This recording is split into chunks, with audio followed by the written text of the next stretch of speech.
allegiance to the flag of the United States of America and to the republic for which it stands, one nation, under God, indivisible, with liberty and justice for all.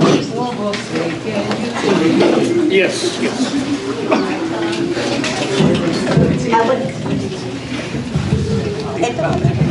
I would like to advise those present that notice of this regular meeting of the Housing Authority of the City of Hoboken has been provided to the public in accordance with provisions of the Open Public Meeting Act.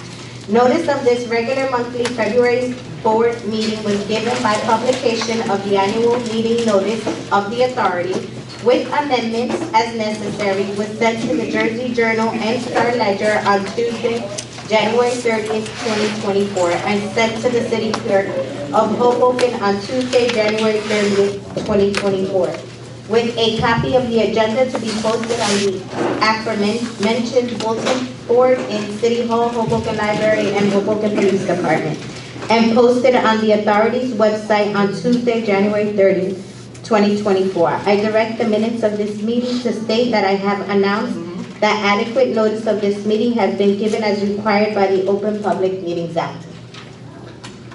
Okay. Do we have any? Roll call. Roll call, Director? Roll call. Anthony Forbes, Andrew Impastato. Andrew, can you hear? Yes, I'm here. President. Aaron Lewitt, Barbara Reyes, Here. Michael Russo, Present. James Sanford, Erica Seitzman. President. Sandra Smith? And public comment period. Yes. So Sandra Smith? Yes. I'm just going to ask again as a reminder, please, we just ask that you be respectful to everyone on the board as well as the Housing Authority employees. Everyone has 5 minutes to speak, okay? It's just a general announcement. This is not nothing. Hello, my name is... Just 1 minute. Can we shut the phones off? Yes, can I you please shut the ask phones if you off? have a cell phone, can you please put it on vibrate or shut it off? Thank you. Sorry. My name is Sandra S-A-N-D-R-A S-M-I-T-H Spence S-P-E-N-C. Hello, everyone. I came here today to talk about the crocheting class that I want to start again. Some people want to learn, so I'm bringing to teach them hats with the scarves and different things, blankets and scarf. So being that I was coming to you today to get donation, but we already got it handled before the meeting started. So I'm thanking him for doing that. Sammy, I don't know if he's here. Yeah. Oh, back there, he's going to get the stuff for us. So thank God for that. And also I want to say thank you, Mr. Greco, for the heat, because it was so cold in here. We got heat. You're welcome. And also the things that we want to do with we brought up the rules of bingo. We need the rules to be done, and I wanted it in a plaque to put on the walls so people can be respectful of the bingo. We are seniors. We should enjoy ourselves. We should have fun, relax. And unfortunately, sometimes when you get together, there's always one person out of the apple that kind of a little cut up. So this will be more enforced to let them know that you're interrupting other people. That's all I got to say for right now. Thank you. Thank you, Ms. Smith. Cheryl Malachi? It's Malachi. Malachi? Could you spell your name for me, Cheryl, please? S-H-E-R-Y-L. Malachi is M-A-L-A-C-H-I.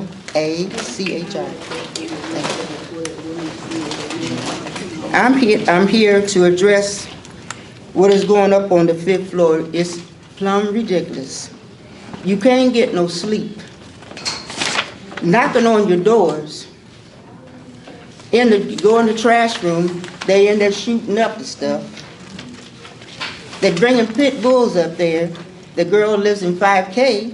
She lets her dogs run loose and almost fighting people all the time. I have called the police many of times, and people on the 5th floor is getting tired. Because you can't rest, because they always in there doing things. They shut the fire doors all the time. They make all the noise. They say they own the 5th floor. They don't own nothing. We all live on that 5th floor. We should have peace and quiet on that floor. I had to call the police. The police was there 4 times in one day. Wow. Then I had to call the police the next day. And they was acting up today. What is it going to take? We can't keep on going through this. I'm not well, and I shouldn't have to endure this stuff. When she's up there and her boyfriend and her posse comes up there doing things. The guy that came into my apartment, they are all together in this posse.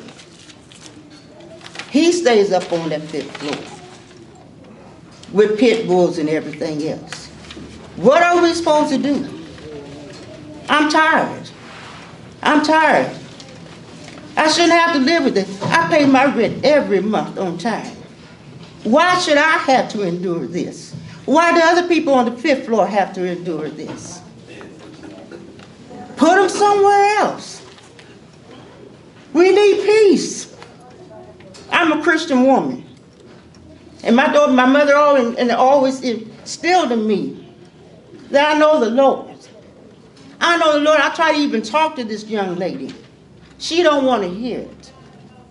She uses her mental stage as she can do whatever she wants to on that floor. No, she can't. Everybody got problems on that floor. You have to do something.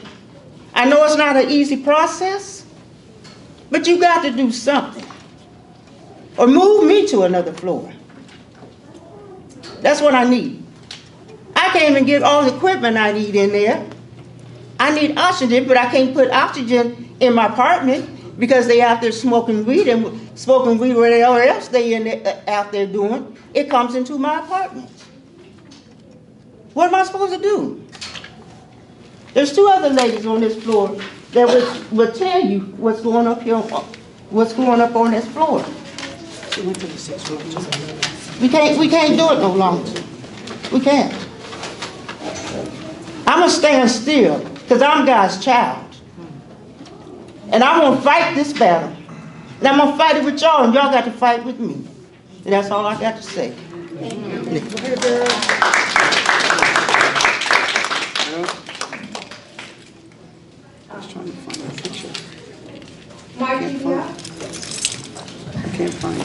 Hi, Marcelina, Marcelina, B as in boy, IART as in Tom. Thank you. Okay, good evening, everybody. I came here to complain because, you see, my son is getting married February the 24th. They told my son that he has to turn his keys in on the 27th. What happens with my grandson? They said that apartment is big. Yes, it's big, but they already know that my grandson is not going into that apartment. So why haven't they gotten him a 1-bedroom apartment? He works. He's 22 years old. He's not going to go up there where he can't stand this lady. He's not going to stay out on the street because he was born here. He's entitled the same way that all these other kids from the same family, 3 of them, are living in 501, 540, and 560. Okay? And if they can get an apartment, my grandson could get an apartment too. And another thing I want to make clear, because right now, they say they don't want to split family. Yeah, you split the lady, because I don't give. An apartment 2C, you would split her, let her son stay in the apartment, and gave an apartment over here. You know what happens here? That every other week the cops come over here, the guy is dealing, and we're going through all of this. Not only that, now I've come to hear, I'm hearsay, that they put him on the lease. A guy that the cops come here constantly looking for him because he's dealing. This is what you want for us? When we came to move here, it's because we were looking for everything to calm down. And if you're gonna start putting people here that are doing things they're not supposed to do, then you're not taking care of us. You're not taking care of us. You understand? Another thing, I finished with that one. Now I come, the parking. Do me a favor, all the people that come here to do tests, the doctor for the nails, the doctor for the vein, let them know that they cannot park in the parking lot. Okay? They cannot park in the parking lot. I came, and you know that I'm always complaining, my parking space is sweet. It's honey. Everybody parks there. Everybody parks there, right or wrong. Yes. Okay? And now, at 12 o'clock, when I come, at 12 o'clock, if all the ladies are working, on their lunch break, I gotta wait until 1 o'clock for somebody to take care of me. And the guy was in here. Half an hour standing out there. I had to wait another half an hour until everybody came at lunchtime. I called everybody, but nobody answered. Something has to be done. Mr. Greco, right now, this young man said that they have what is it, the thing for the door? ID. With the number of the parking space that we have. This has been talked about for about a year. I spoke to this young man, Frank, and he said that, no, he did burn it, but when I said that I was gonna come and bring it up, he said, let me check. Now they took it to 220. They don't need to take it to 220. They have a parking space where it opens and it closes. We have open door. We have open door. And I could complain because I'm the one that's constantly calling somebody to get somebody out of my parking space. And after a while, you get pissed. And when they come and they come and they take their car out, all that comes out of here is dirt. All that comes out of here is dirt. And I don't want to use it. But you know what? Somebody has to take care of us. And like I said, if I fight for everybody, for my family, I'll stomp on anybody that I have to stomp on.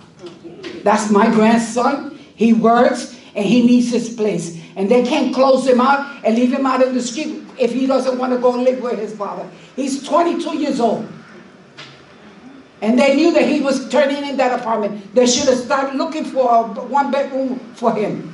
Because you're not going to throw him out. You're not going to throw him out because if I have to walk to her, I'm going up there. I'm going to start doing this every place that I go. I'm going to bring this subject up because it's not fair. Nobody's going to throw my grandson out in the street. Because if he's not dealing, when you're dealing, you got more privileges than the people that are not. Oh, yes, you do.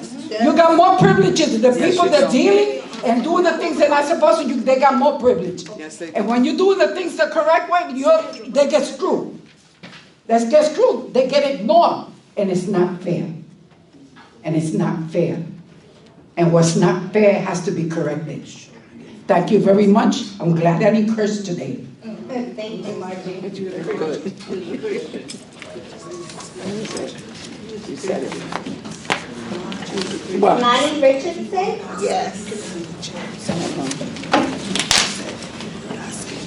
Could you spell your name for me? Lonnie, L-O-N-I-E. L-O-N-I-E? Yes, Richardson, R-I-C-H-A-R-D-S-O-N. I live in 5F, and we're talking about the lady with the little dog that lives in 5K. Her dog comes all the way around to my apartment to attack me. I stood here last year and said the same thing about the dog attacking me. Now I'm standing here again in 2024 saying the same story over and over again. Now Deborah knows, I told her and I told y'all. And something's got to be done. It is terrible. I don't hear it like Cheryl hears it, but I do hear it because I'm in that F apartment. When I come off the elevator, the dog is sitting right there in the front of the elevator. And I yell and scream, "Come and get your dog." The dog is never on the leash. He runs like he owns the place upstairs. He's a god.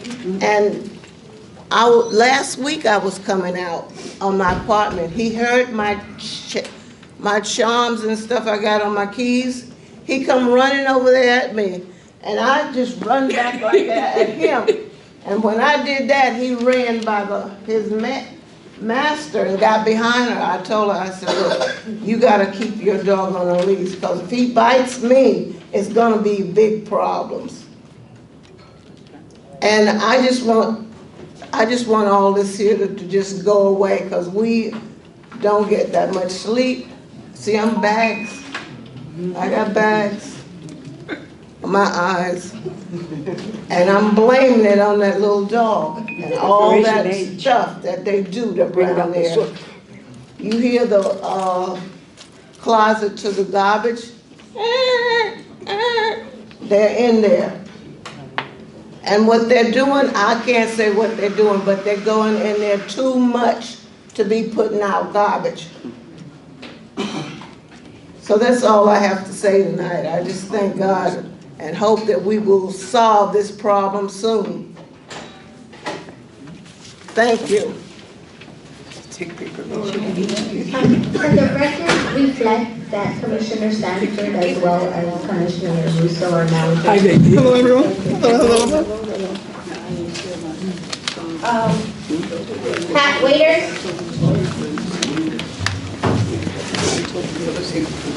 Let it reflect I'm adding Commissioner Sanford and Russo on this video. Pat. Thank you, Madam Chair. I'm going to be respectful, and I like what you said in the beginning of the meeting, but I want to place this on the record and give you a hug, Margie. Thank you. You know why I gave her a hug? She stood up here and she recited some of the same words I said when Mr. Recco, again, and I told you before, and I tried to talk calm, at a public meeting, I could say and feel and say whatever I want. You accused me of allegations. I made no allegations. I feel the same way she feels. Because some of these people live here, be family members, friends. I told you before, my uncle moved here in 1962, and he's not exempt either. When you allege that I made allegations, for you to call the cops on me on your private phone, you can't do that tonight. I wish this was a real HHA meeting where the real tenants came like NYCHA did in New York. I simply came to you today, they arrested 70 people in New York, just to ask you nicely, please don't take it lightly, because Hoboken is next, okay? That's my opinion. When I mention drug users and drug dealers or drug whatever, I distinctly said to you what she said about her grandson. My son is educated, he worked, y'all did it to my daughter. I said nicely, don't retaliate. I said, because there's too many drugs, and when I said it, you got irate, you jumped up, you screamed. Call the cops on your private phone. Do you know what kind of violation that is? You called Collins and named his name, and I said, you don't need this excitement. All of those cop cars pull up, trying to defame me. I've been coming to this microphone for 15 years, and y'all not getting it. I'm not going nowhere. I'm going to see Housing Authority rescue at the back of Pat Waiters. Then I got an appointment in New York. I'll start with the prosecutor over there. So let me finish saying what I said. I feel bad for all your management. Don't ever accuse me of allege. I brought you a stack of facts in writing, a paper trail. You told me I don't care about that. I bet when the FBI come and serve you, you gonna care about that. Trust me, I don't make up lies. And for Frank, last year said to me, well, go to the police department. What a conflict of interest. You donate to Michael Russo's campaign. Lo and behold, Michael Russo, brother, working IAD. How stupid do you think I am? How? And their quality of life still going down the drain. Dogs running after seniors. Drugs everywhere. And me, I fully comply to the process.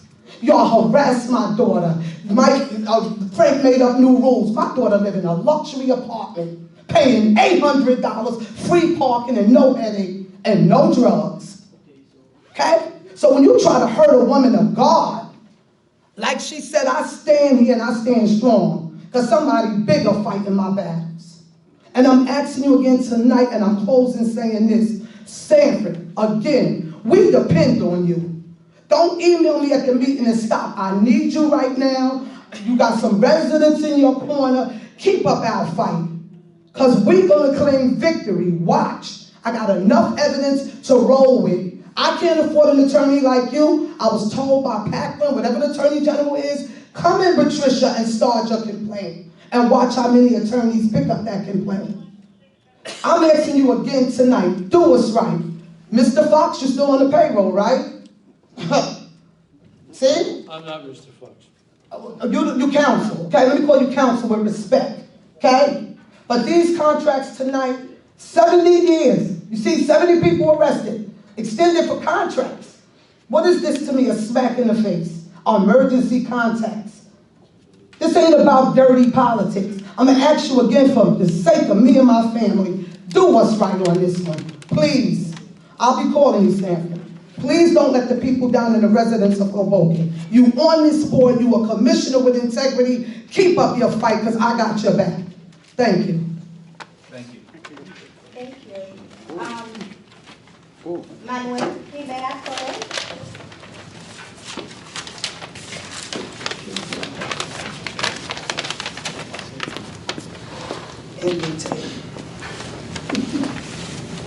May I? Thank you, Madam Chair. I have a couple of questions, and they're brief, and I'm sure that they will get answered in the Executive Director's comments, I'm sure, as he always does, and I'm sure respectfully as well. Madam Chair, the questions are very simple. There are two things or two items on the agenda. I'm sorry I wasn't able to get here earlier to read them all, but I'm going to ask 2024-02.07, pardon me, and the resolution for the purchase of a utility vehicle. If members of the public and residents could have a little bit more detail as to what type of vehicle, the cost of said vehicle, if they're going to be a replacement of a vehicle. These are just simple questions. There is no pointing fingers. And also 2024-02.09, the resolution rejecting these bids for the Harrison Gardens. Just a little bit more detail on why are they being rejected. It could be a simple reason, but you know, it would be behooving to members of the public to have information, especially the folks who live in those residences. And now, Madam Chair, if you would allow me a personal point, I would just like to say that it takes, I'm sure, some time for you and members of the authority and you commissioners, when you hear the grievance of members of the public and people who live in the different buildings, you have to foresee that they are coming in a level of frustration. So their level of frustration, hear it, don't count it as they're trying to be against you or trying to hurt you in any way. This is how they do it because they are frustrated, you see? So as a person who's frustrated, if it would be my building, you better believe that I would be not only here, I would be in the commissioners meeting where I was tonight, I would be in the council meeting where I was yesterday. Everybody's gonna hear about it. But they, unfortunately, they have this is their outlet. So respectfully hear them, and I hope that equally and with expediency that their issues can be resolved in whatever manner it could be. Again, nobody is against anyone. They just want their homes to be safe, clean, and to be free of harm. These could be anybody's grandma. Nobody wants anybody's grandma to get hurt or anybody's mother. You know, so let's understand the frustration, even to the people who are the employees. We appreciate you. You have to also understand the frustration, Madam Chair. Excuse me for referring to them. So again, I appreciate the time.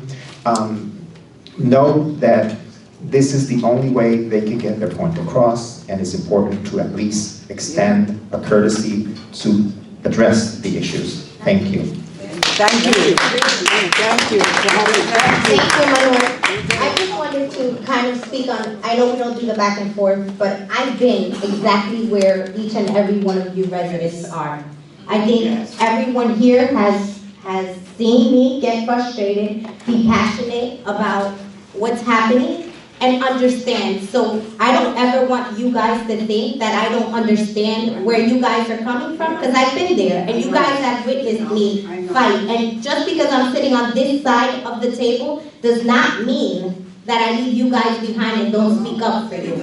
I know that there are times that, you know, we don't do the back and forth. That's not to say that this board does not hold the executive director accountable for the things that are happening. So I think that it just, unfortunately, we're not here to put a show on for anyone. And that's not what I'm here to do. So I will address it as I see fit. I'm not gonna make it happy, you know, it may not make everyone happy, but I can assure you guys that this board does hold the executive director, the majority of the board does hold the executive director accountable. So thank you so much, Manuel. So again, I understand your frustration, and I had a few questions actually for the director.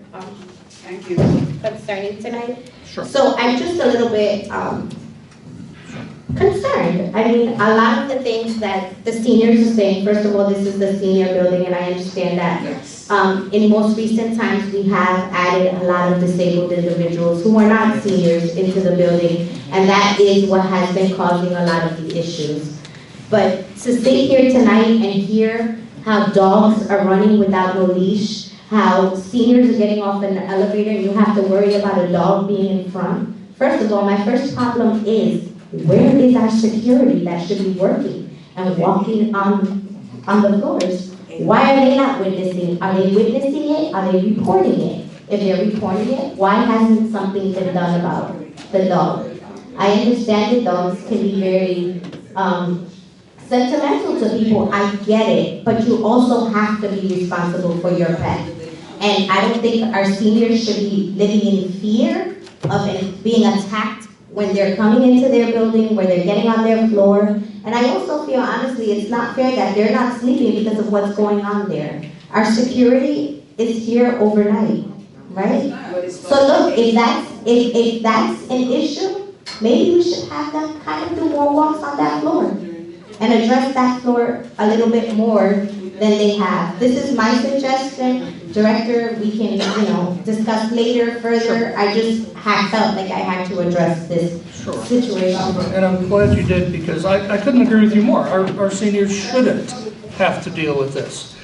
But I do disagree with Manny just a bit. There's another way to come, just not here. I don't think any of you have met with me personally on this issue. I've met with 15 different families this month, since the last board meeting, in my office, 15 families. Come see me. Come and see me. Set up a meeting, and we will meet. I will meet with you.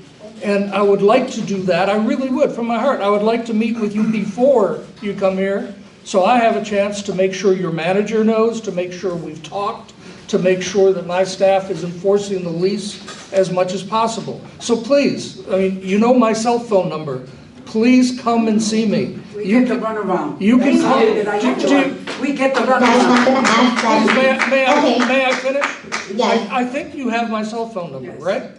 I don't think I got a call from you saying this. No, I spoke to you. Well, come and see me. I spoke to you. I don't remember this Yes, discussion. you and me. So come and see me, all right? Because I would react to this. I would absolutely react to this. And not just a meeting, but I would be glad for you to come to my office. I would be glad for Ms. Malachi, come to my office. Come and have this conversation, right? Well, Ms. Biart, come to my office. Ms. Richardson, come and talk about this. I will be glad to come and speak to you about this, all right? So come, and come together, come one at a time. I see you often, so I don't want you feeling like my staff is not responding. I meet with my managers once a week, all right? I would hope that my managers, and I will speak to them about this, that Debbie here would come to me at that meeting and say, Mr. Recco, there's a problem on the 5th floor. And we will be talking to the manager about this, because she should be bringing that up the chain. Now, I would be surprised, and I don't know, Frank's here, but I would be surprised if we're not taking action on that. If I send somebody an eviction notice or notice to quit, I can't publicize that, right? I can't. And there is a certain legal process we have to go through. So understand that when you do come to us, we feel the same way that you should not be living in that, and that we will take action. And if we believe, for example, that our security guard should come to the fifth floor more, we'll make sure that happens. We'll be glad to. But again, on a day-to-day basis, I haven't heard this. So please come to see me. I see you around here quite often as well. So please come again. If we did misbehave and I don't particularly remember it, please come again and see us. So, I mean, you've had your chance to talk. Yeah, so. but you know what? I know what you're saying. I understand that. You know why I have to speak? Because we have to let you know that the reason why we come here to complain, because we got everybody here as a witness to what we're going through. If I tell you and you forget, nobody else understands what we're going through. But when we come to the meeting, here's where we air out our problem, because we want to make sure that everybody here knows what's happening, and that this lady is writing everything down. And what I'm asking is that you come to see me before you come here. Okay. And if I don't do anything, fine, right? But please come to see me beforehand. Please. I'm open, so please come to see us and we'll do everything we possibly can. And I would be able to talk to you, and I would then have the manager, I would then know what notices have been sent, what haven't. I wouldn't be cold coming into this, right? And it gives me more of an opportunity to work on it before it comes here. And I think you know me well enough that if we know about this, we're going to work. We're going to try to make this happen. I know. Okay? So, thank you. Thank you. Madam Chair. I'm sorry, sure. Commissioner Stafford? So, I am not exactly familiar with what some of the members of the public just spoke about. I will say this, as the commissioner of this housing authority, one who's been here quite a long time, the only commissioner left that hired the director, the concept of accountability is very important.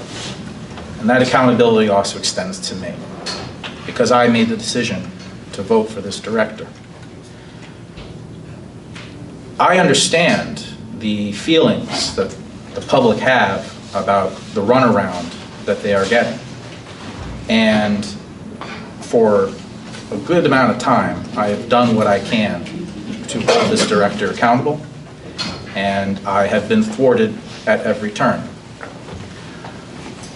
I appreciate members of the public expressing their support for me, and I ask you to stop, because it's not worth it. I know what I'm doing. I have a job to do. And if anybody's going to take the hits, I'm going to take those hits. I don't live here, as I have been reminded many times, but you do. And it's your homes, it's your housing that's at jeopardy. And I'm going to keep fighting for it and to make sure that you don't lose it. And I don't want anybody to lose their home over supporting me. Thank you. Thank you, Commissioner Stafford. Any other questions, concerns? Commissioners, anybody else have any questions? If not, we can move on to the director's report. His microphone's not working. Thank you so much.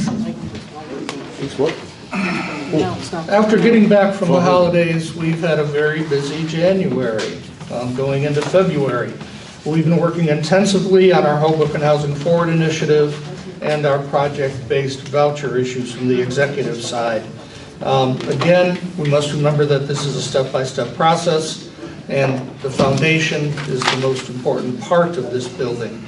On the redevelopment front, we're working with the city on instituting the required environmental studies for our properties. We've had 2 group meetings with the city, including the city planning department, a city consulting attorney, our attorney, HUD Washington representatives, field office representatives, and HHA staff. We are working out those processes, responsibilities, and timings, because it's crucial that we get the environmental studies started quickly. We need that as a base to do other applications with HUD. So we're working with the city staff on that. Harold Fitzpatrick and our staff had our initial meetings with Reno and Kavanaugh, which is our redevelopment council. We are in the process of sharing information with them, bringing them up to speed on our redevelopment plans so far, and we've got a meeting scheduled with them for next week as our second meeting. We are in I'm just process. going to ask everyone, if you're going to have private conversations, you can step out into the hallway and have those. Thank you very much. I'm sorry, I was just asking about the public portion. Did I miss that already? Yes, you did. Okay, I'll wait after it's been separately. Thank you. You're welcome. We are in process with the Enterprise HUD team in preparing that RFP for development partner. A draft is going on between us right now, so it's going to take a little bit, but the draft is getting there. The Enterprise HUD team has recommended that I move up my schedule for hiring, for the lack of a better term right now, a development director. Somebody that's going to be by our side. The work is starting to increase exponentially on these projects, and so I need a position. Whether we call it a modernization director, coordinator, development coordinator, we'll figure out. We're writing up that job description with the help of the Enterprise HUD team on that. So we're going to be going out for that in the very near future. We're continuing our regular meetings with the Enterprise HUD HHA team. Our contract with our consultant for future capital needs is finalized. We've had our first planning with them, and we're sharing information with that group. The Enterprise team and ourselves are working on projecting our management needs for the future. I attach a current timeline with tasks that lead us to groundbreaking on phase 1 of our development. That's attachment A. So that timeline will obviously change depending on whether something gets done sooner or later, how fast we can get things done. You'll see on that that we've got our capital fund studies, our environmental studies, our board approval of phase 1 developer partners, our RFP timelines, our approvals through HUD, our financial services consultant timeline, all the way leading up to a groundbreaking, hopefully. We can beat that.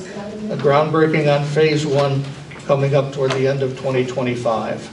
So anything we can do a little quicker, we'd be glad to, but this has the input now of our team, which includes the HUD folks, the enterprise partners, our attorneys, everyone surrounding. So if anyone also would like a offline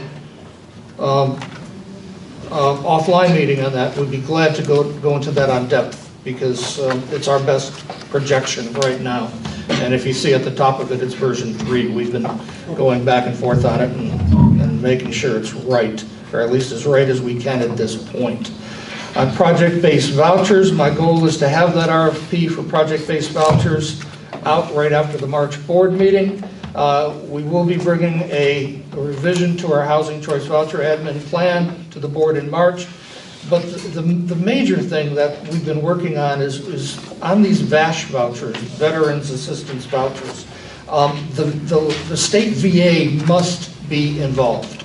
They must be our partner on these. That's part of the condition of having these vouchers. We've been having a series of meetings with the State Veterans Administration. They want input, and I agree, rightfully so, into our RFP on this.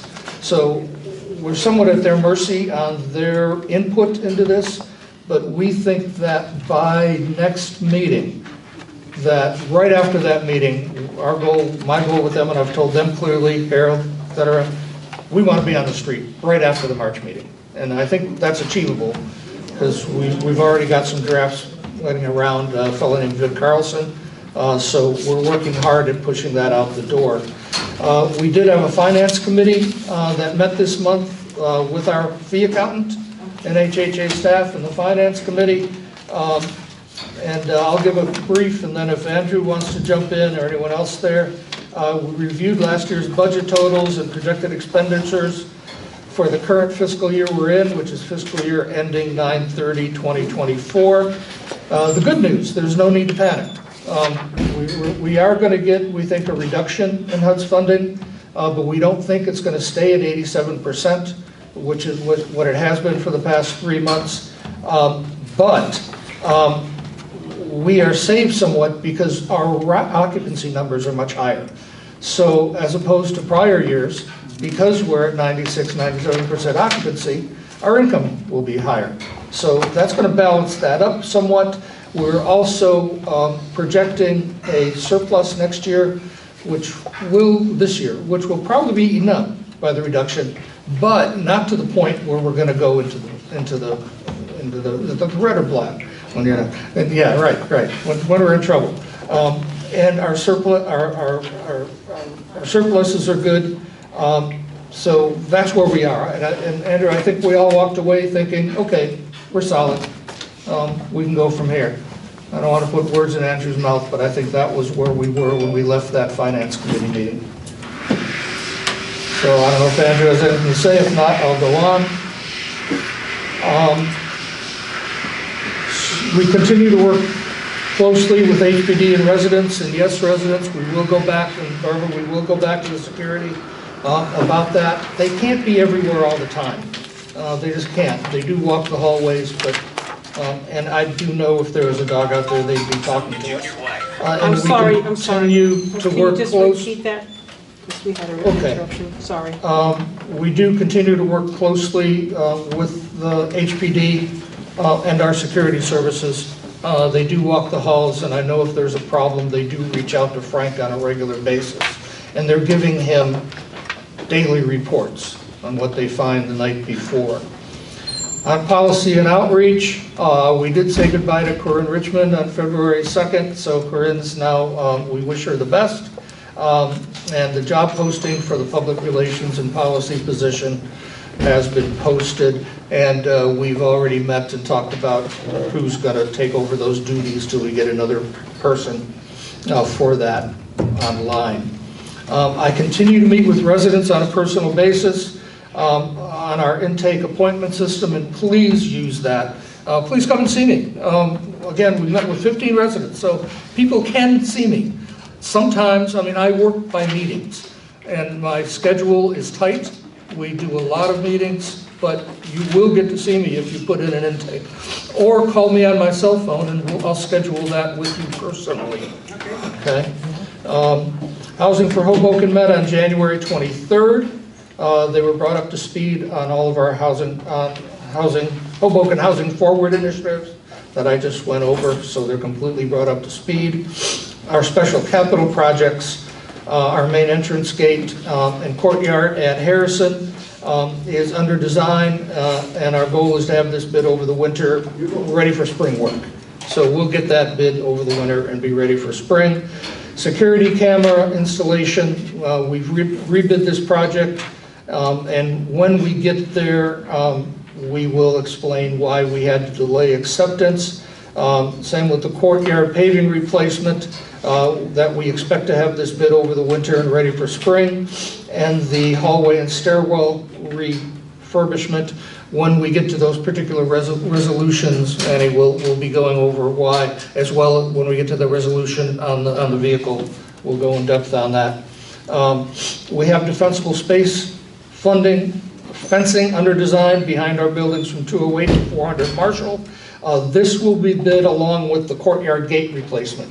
So although we could bid that a little earlier, that's spring work, so we're going to bid those together because there's some cost savings in doing that together. The emergency generator work at Christopher Columbus and Adams, good news, the generators finally got here. You've been hearing this month to month. They're mounted, and they're going through the final hookups now with inspections and all of that, so yay, finally. Boilers at 655 6th Street, 501 Marshall, 540 Marshall, and 320 Marshall are in punch list status. They're up and running, but they're being inspected for contract closeout. The Monroe boiler replacement is in process. Materials have been ordered, and they're coming in. A repaving at Monroe Gardens parking lot is in front of you tonight. Yay, so we're going to get rid of some puddles out there, right? But unfortunately, it's going to be spring work. They can't do that until spring. flowers for you. And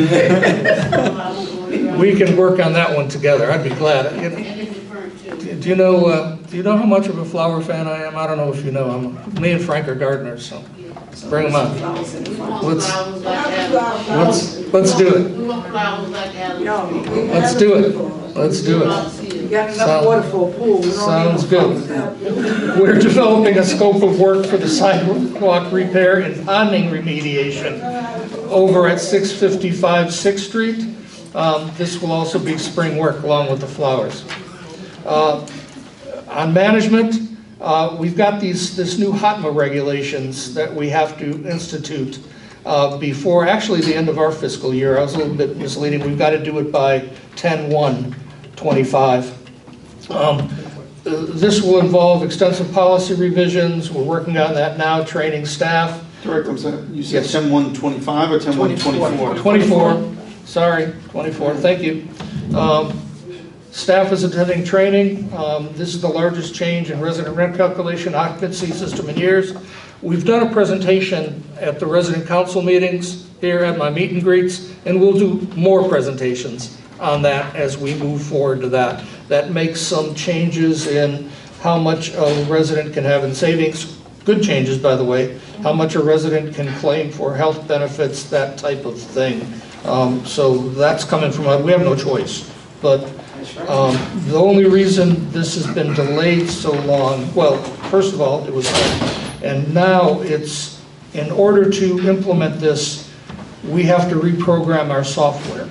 And this is national. All housing authorities are implementing over a period of months because all of the software companies, including our own, have to change their whole software system because of this. So it's coming along. Parking registration initiative continues. We thank all the families that have registered their vehicles. We know it's not perfect, but keep in touch with us on it. We'll continue to enforce it as much as we possibly can. And I think you'll see some of those changes coming in the coming year. I just want to remind everybody that any vehicle that is parked in street no parking zones with the yellow lines is subject to being towed. Any vehicle that has no sticker or is abandoned is subject to towing. And we are towing. We continue to tow. Any vehicle without a current sticker is subject to tow, and only the appropriate residence vehicle may be parked in a reserved spot. So we will continue to, please feel free to continue, don't give up, call us. We'll make sure they get, and also we are going to talk to our management during special events, maybe to have a little more survey of our lots to make sure people do that. Attachment B is our management, attachment B, C, and D and E are management reports, and I'd like to introduce Frank Merchant, our Director of Management, on those.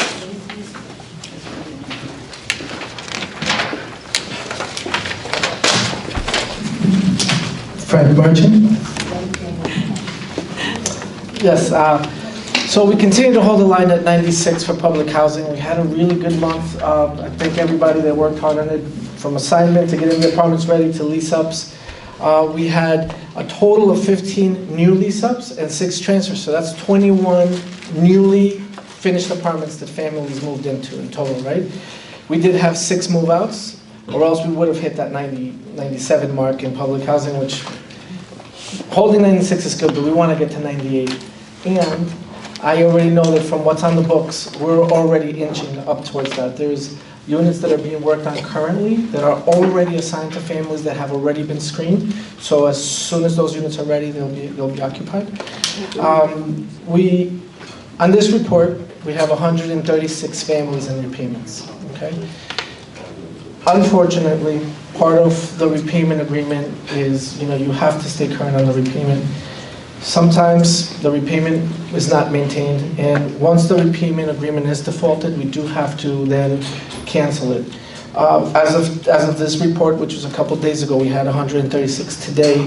We did cancel, I believe, 38 repayments that had been overdue for more than a month and a half or more than 30 days.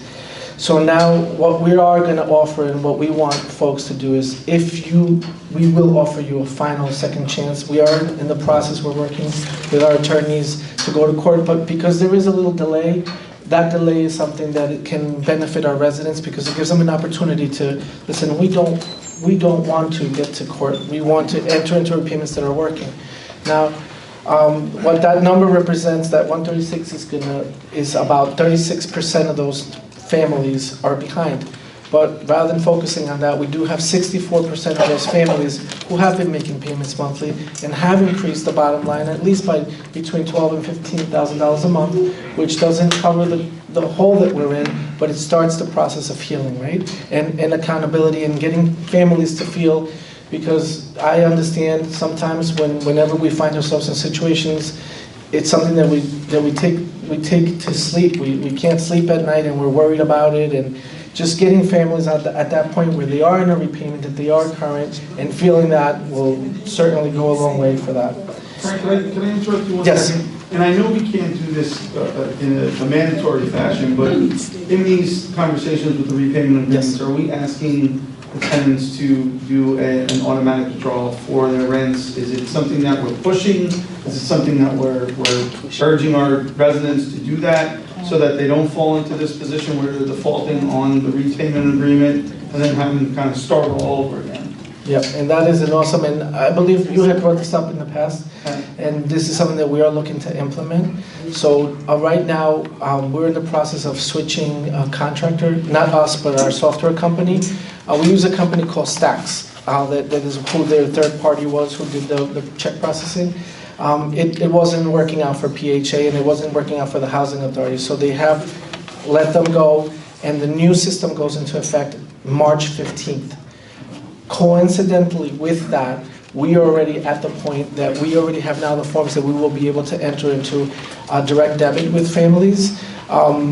We did most of the work. There was a few items that we were working through still, but nothing that can't be pushed between now and March 15th, which would not only allow families to enter into direct debit agreements, kind of like we pay bills, but we can then make that a mandatory part of your repayment agreement. So we are working towards that. What is not allowing us in this particular moment is the actual software part of it. But by March 15th, our portal will be back up. It's open now. It's going to close at the end of February. It'll be closed for 2 weeks. And on March 15th, it opens up with the new company. So our hope is that the new company works out a lot better.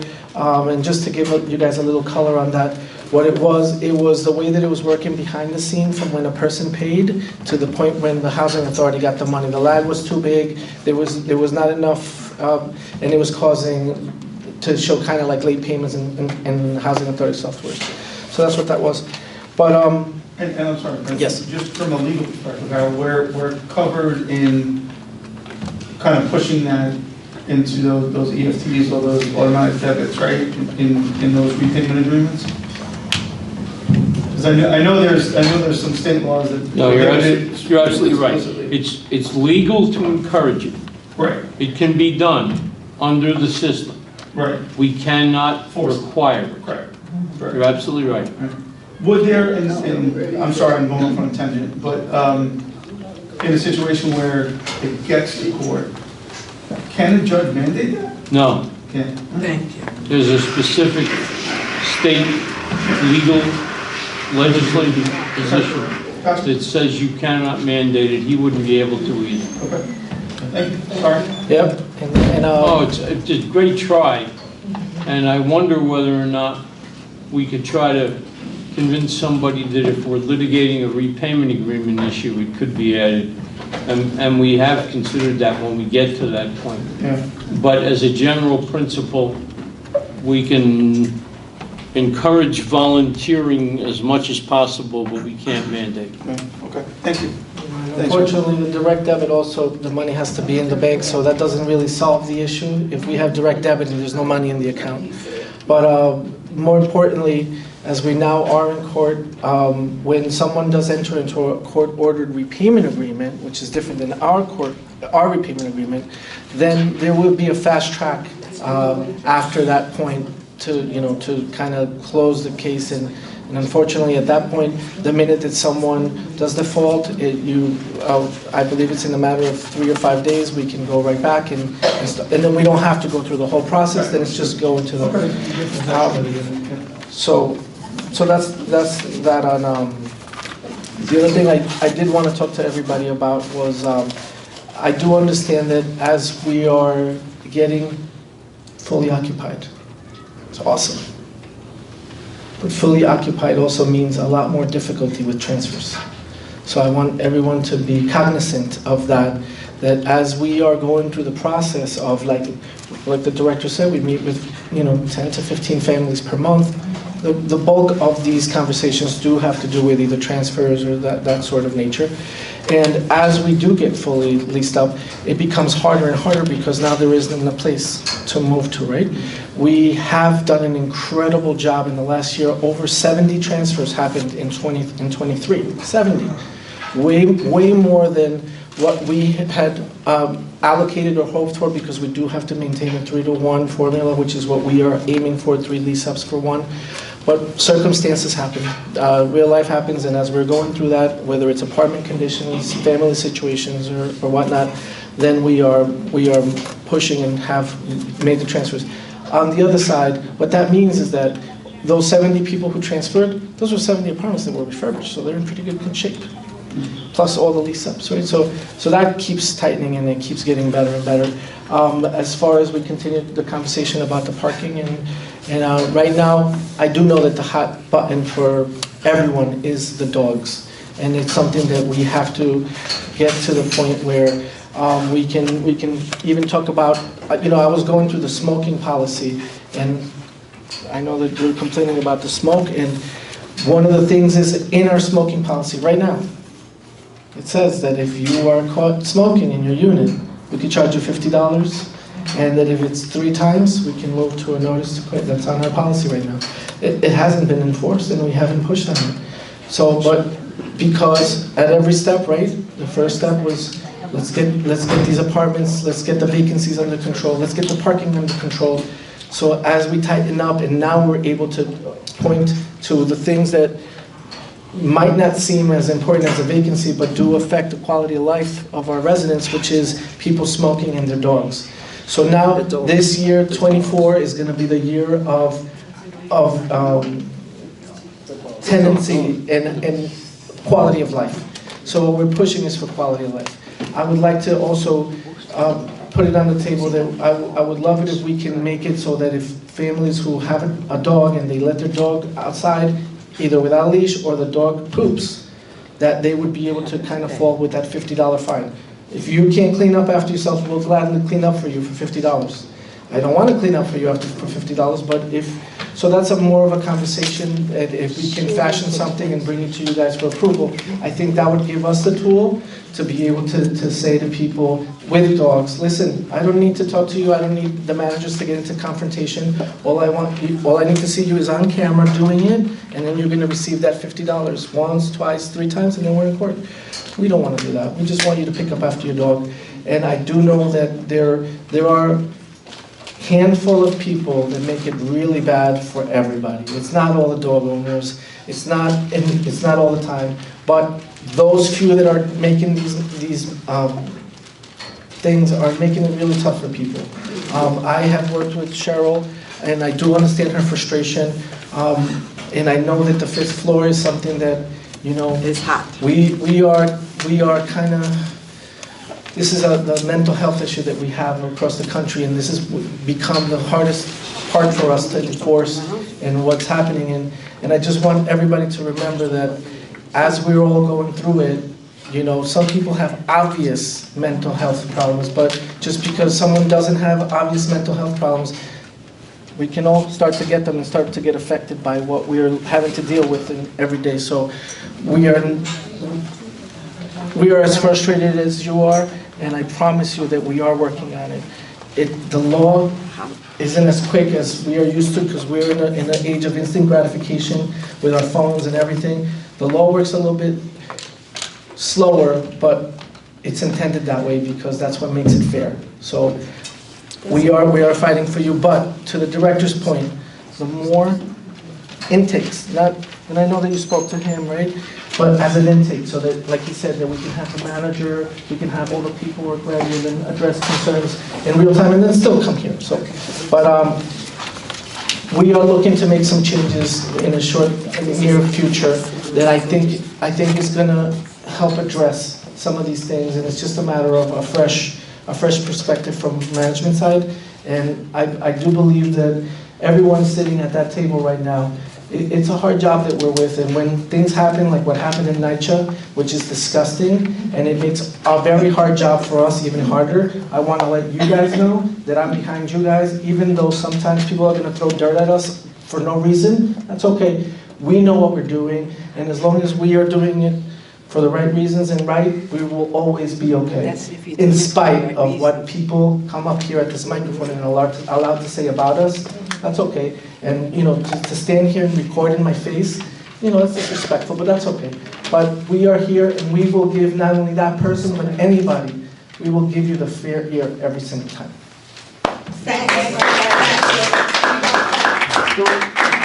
Madam Chair, if I may, so Director, the one thing I just want to do, Excuse me. I just do. Okay, excuse me, we are not yelling, and if you continue, I have no problem asking them to remove you. We're not doing this, Jury, public portion is now over, Patricia. Thank you. The one thing that I do want to say is, at least since I'm back on the board, I think we've started to accomplish some of these bigger ticket items that we've really been pushing for, right? Occupancy being one of them, trying to figure out what our software looks like. We're kind of getting to a point where we're either there or we're right there. What I would ask this year, right, is to start working on some of these smaller ticket items, at least in the grand scheme of things, on parallel tracks, right? I think when we talk about these big items, I think it's very important that we stay very focused on them to achieve the goal.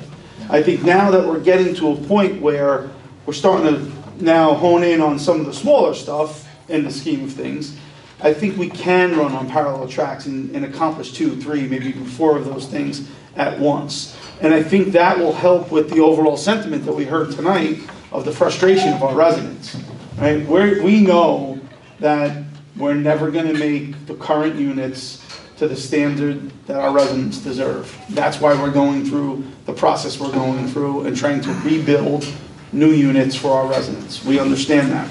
But they still have to live here until we get to that point. So it's going to be really important for us, as all of us, right, including commissioners, to give you whatever tools you need to make sure we're running on those parallel tracks and really accomplishing all the things that we can within that time frame. So it's just something I wanted to, personally say to all of you and to the residents. I think that's really where we need to focus this year. Yes. We still got big stuff to do, Right. but at least we're in a position where that big stuff is on a track. Now I think we get to, especially from the day-to-day operations, right? That's all of you.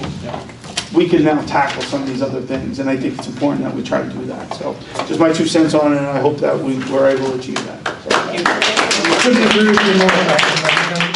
And we appreciate that. We've made incredible progress, I think, over the past 5 years. But it's funny because in our staff meeting the other day, we already declared it the year of the dog without looking at the Chinese calendar. Because, and I understand the Spirit's issue with parking, but we've made incredible progress this year in parking. And we're going to make some more this year. We've got some things coming out with reserve spots across the board. But I think in our goals and objectives with my staff, which I'll probably be able to share with you out next month, that the pet policy was big, quality of life was big. I think those tracks have to keep going. We're going to have residents that we continue to want to serve. I just want to say this again. My staff and I are professional housing folks that have dedicated our lives to this. And we are incredibly persnickety about honesty. We work with our lawyer, our attorney, our counsel at all times to make sure that all of what we do are passed through New Jersey law, federal law, bidding law. When you see a contract for approval come here, we've probably put 20 hours of work into that resolution. between getting the bids, making sure they're right, making sure they're bid legally, making sure that our attorneys have reviewed them before they ever come here, making sure that they've looked at us, making sure they've made sure that these are honest bidding procedures. And I want to assure everyone, of course we're not perfect, but we really take this seriously. We've dedicated our lives to this, and we will continue to do that into the future, because I think right now I've got the best staff I've ever had, so anywhere. So, thank you. Thank you, Bill. Director, what did you mean? Director, what did you mean by year of the dog? That we're going to be focusing on pets. Pets, dogs. We've got dog issues.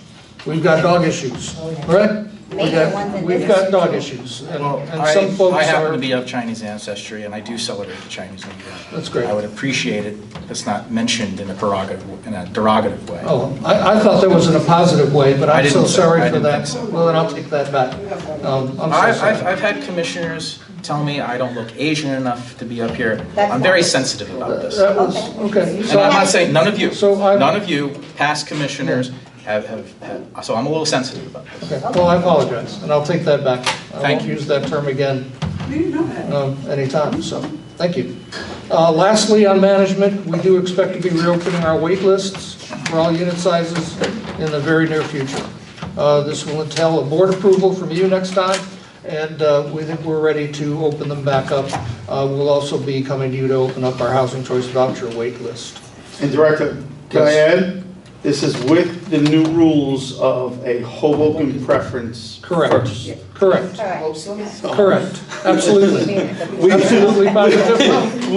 We went crazy to make sure that was back in. No, So absolutely. Absolutely, it's there. I apologize for interrupting. No, thank you for mentioning that. I'd have mentioned it too.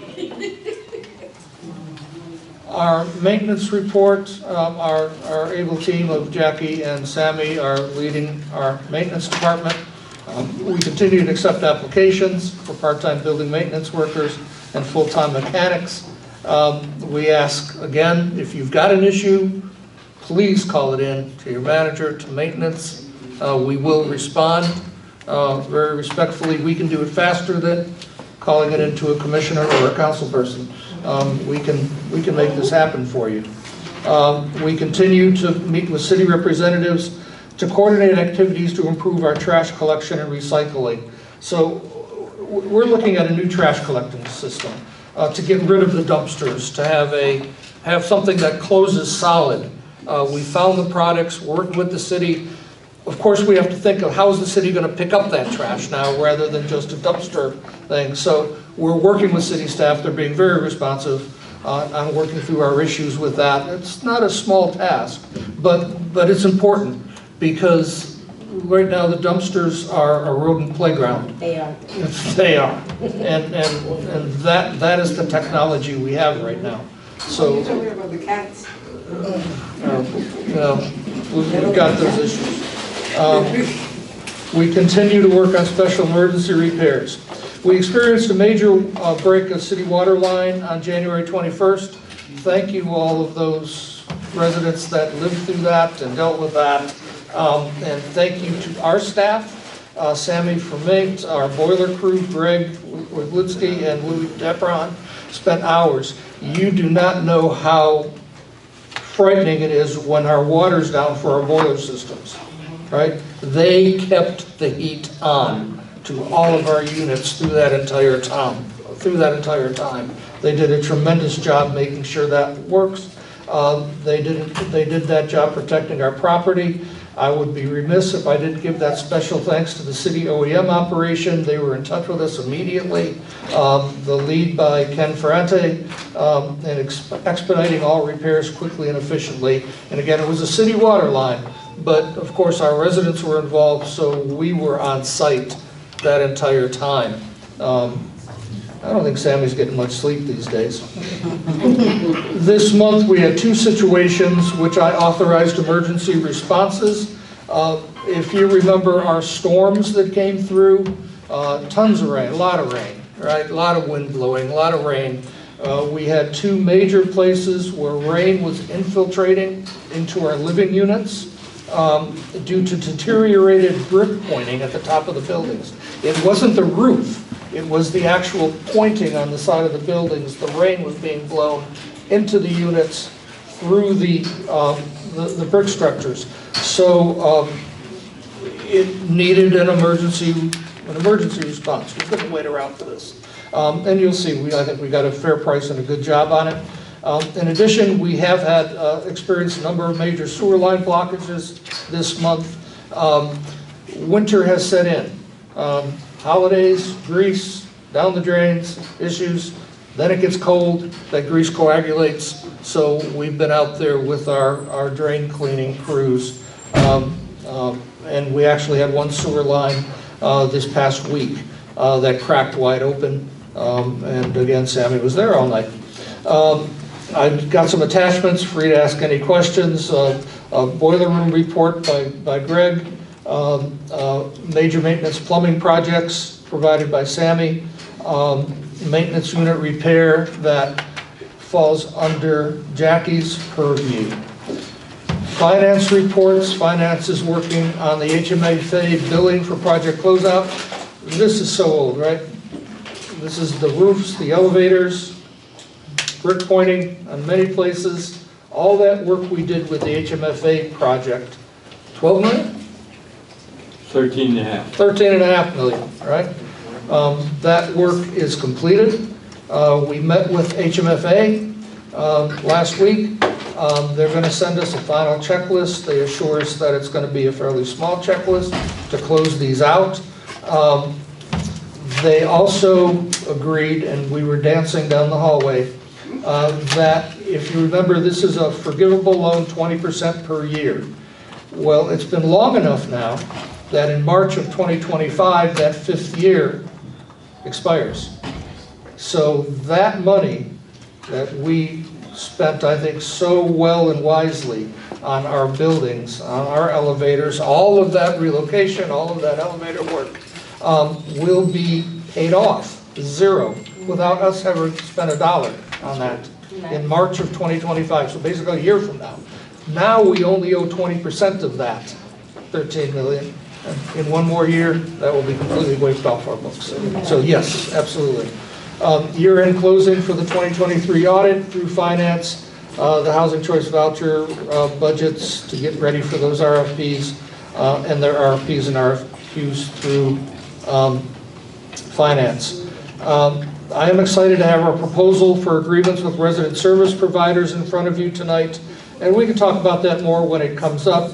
But the Resident Services Committee is recommending approval of 7 of the 9 that came in. The other 2 are by no means said no to, but more information that we've asked them to bring to us. And I would expect that next month we'll be back for a final approval on that.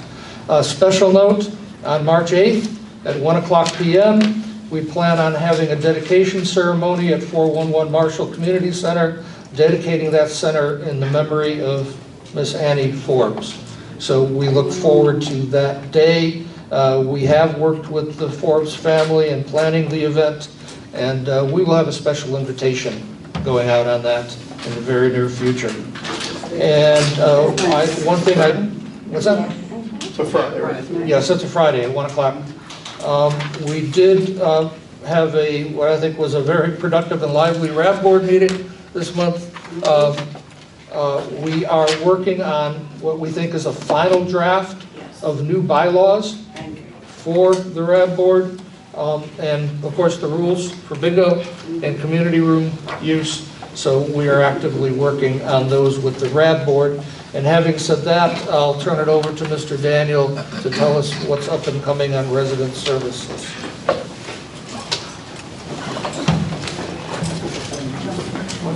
Hey everyone. So I want to echo Mr. Reckles' mention of the resident services program providers. We welcome back long-serving providers to the Hoboken Housing Authority, Amazing True Society, Community Lifestyles, hopes, true mentors, right?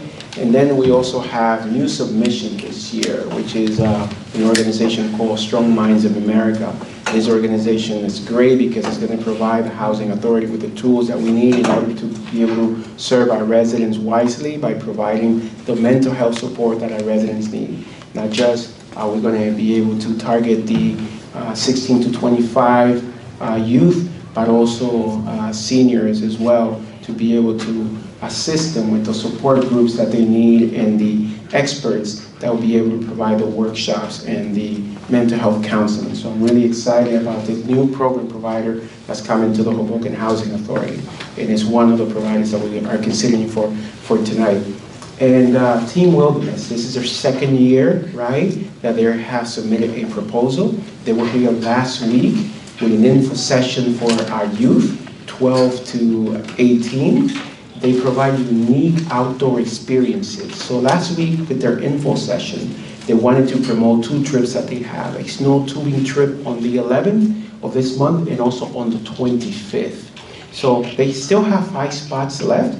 So if any grandma or grandpa or mom or dad that is here that has a 12-year-old to 18 that is interested on a free snow tubing trip, please contact me and I'll be able to connect you with the Team Wilderness so that way your families can enjoy that trip. So we still have 5 spots left for the February 11th trip and 12 spots for the trip on the 25th. You know, also we have been in conversation with the City of Hoboken and the Act Now Foundation, right? And we have already planned a number of lunch and learn workshops at Fox Hill. We're going to talk about mental health, Alzheimer's, as well as general health and wellness. So those are planned beginning in March. Additionally, we had an amazing meeting with Ali and Natalie from the Hoboken Public Library.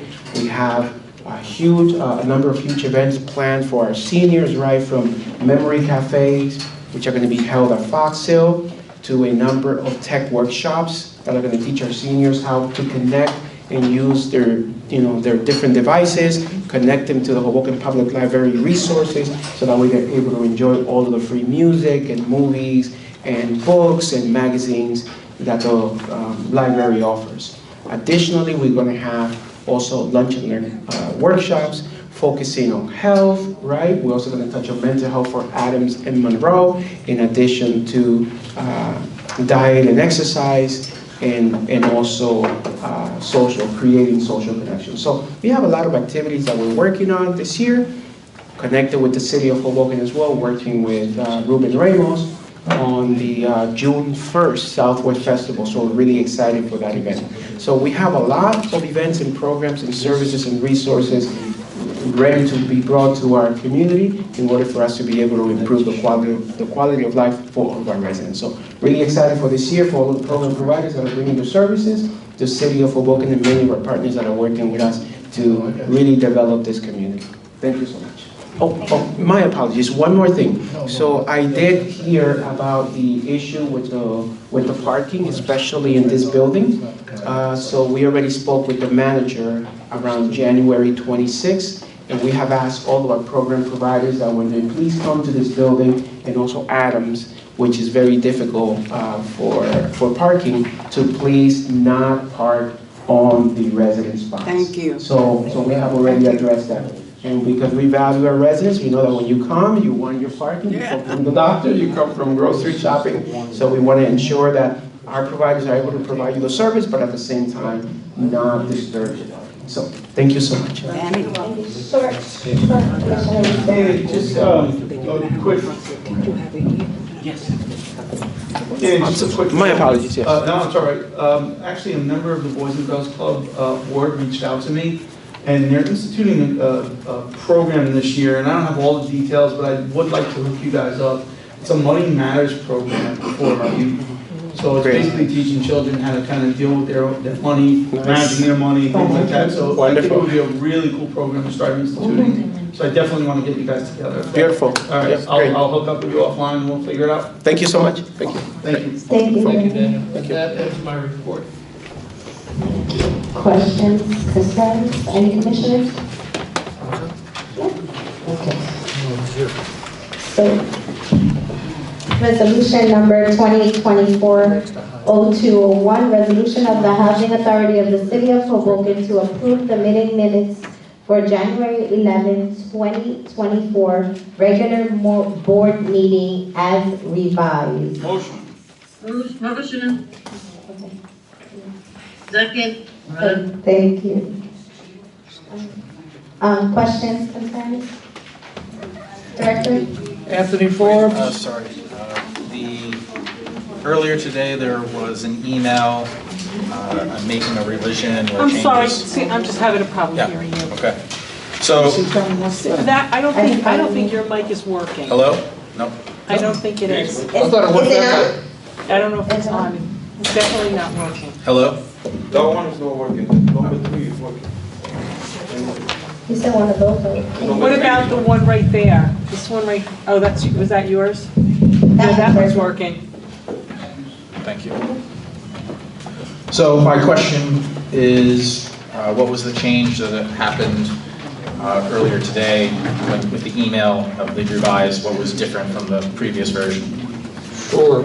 If you want to look at the last page, I'm sorry, the second last page of the minutes, that 2024-01.02-A, and this is the resolution to adopt a policy on information requests made by the individual commissioners. That was unfortunately left off of the original copy of the minutes, and we caught that mistake earlier today and revised the minutes to reflect that resolution. Thank you, Director. Any further questions? Was it Vice Chair Seitzman that made that motion, or was it Chair Reyes that made the motion to adopt the policy? It was Vice Chair Seitzman. Okay, I just remember that differently. I thought it was Chair Reyes that asked to have that policy developed. I did. I requested it. The vice chair actually seconded it. I made them, yes. That's correct. I looked at the full transcript. Okay. And in looking at the full transcript, you introduced the idea. But when we actually got to considering the resolution as Matthew finally stated it, the vice chair introduced it and Commissioner Russo seconded it. Okay. That's right. That's correct. Okay, thank you. Anything else? Director? Anthony Forbes, Andrew Pistato. Yes. Aaron Lewitt, Barbara Reyes. Yes. Michael Russo. Aye. James Sanford. No. Erica Seitzman. Yes. Resolution number 2024-0202, resolution authorizing the payment of monthly list of bills for the Hoboken Housing Authority. Motion. Second. Questions, concerns? Yes. Commissioner Sanford? So before the aforementioned policy was adopted, I requested the itemized billing for the Fitzpatrick Law Firm, and I've repeated that in writing with the Fitzpatrick Law Firm, and I have yet to be given the itemized billing for that law firm. I'd like to have that billing provided, otherwise we should remove that item from the list of bills. Thank you, James, but I think when we actually put the resolution on the board, anything that you require must go through the executive director, not through the lawyer. So it should have been in writing to Director Recco, who would then obtain it from the lawyer and send it to you within 14 days. And I think that was specified at the last meeting as well. So if you are more than willing to send to Director Recco that request, he will, I'm pretty sure that he would have no problem gathering that information from us. Unfortunately, I've made prior requests in writing and in public at our meetings, and the director has not responded to those. And just to clarify, yes, the policy was adopted at the last meeting, but I had already made a request for the itemized list of bills. What I'm also waiting for Emil to provide the list of all plumbing emergency contracts that have been done with, I believe it's Gardini, for all of last year. Okay, again, I'm just going to reiterate that that is fine, but now that the new policy, if you feel that at the time you requested it, that was not processed for you, well, now so that we can keep track of it, feel free to contact the director, email him, and he will have to follow up with that. Feel free to CC me on it. Chairwoman, Yes, if I can, yeah. Yes. I thought at the last meeting we were going to get at this meeting that itemized list that the Fitzpatricks were spending their time on that we were paying for. Wasn't that discussed at the last meeting? Yes, it was. Yes. I believe that Commissioner Impastato was referring to a specific list of time with respect to certain of our activities, which he asked to be broken out separately. Am I correct? Yes, correct. Did that happen? I furnished that to the executive director. He's aware of it. Okay, so Director? My understanding of that request was that Commissioner Sanford was going to send me a request for that information, and I was going to respond to that. That was my understanding. Sorry if I was wrong, but that was my understanding of that. I think that actually Andrew, and correct me if I'm wrong, you also had requested that information? Had you requested it, right? You did? Yeah, he did. He did. I think the way it broke down was where, when we were in the middle of the conversation, Commissioner Impastato asked for specifics. Yes. Yeah. Two commissioners requested the same itemized bill. So we don't have that information, right? We don't have it in front of us. You're right, Commissioner. So why don't we have that information in front of us? Once again, I'll repeat that last meeting, there was a lot of confusion. There was a lot of requests for a lot of things, number one. And number two, I assumed that I would be getting an email from Commissioner Sanford requesting the information, and/or Impastato. I'd be glad to respond. It's no problem. We can do that, but it wasn't on my mind to respond to that over that time. The second point I'd like to make is Commissioner Sanford's allegation that I have not responded to him.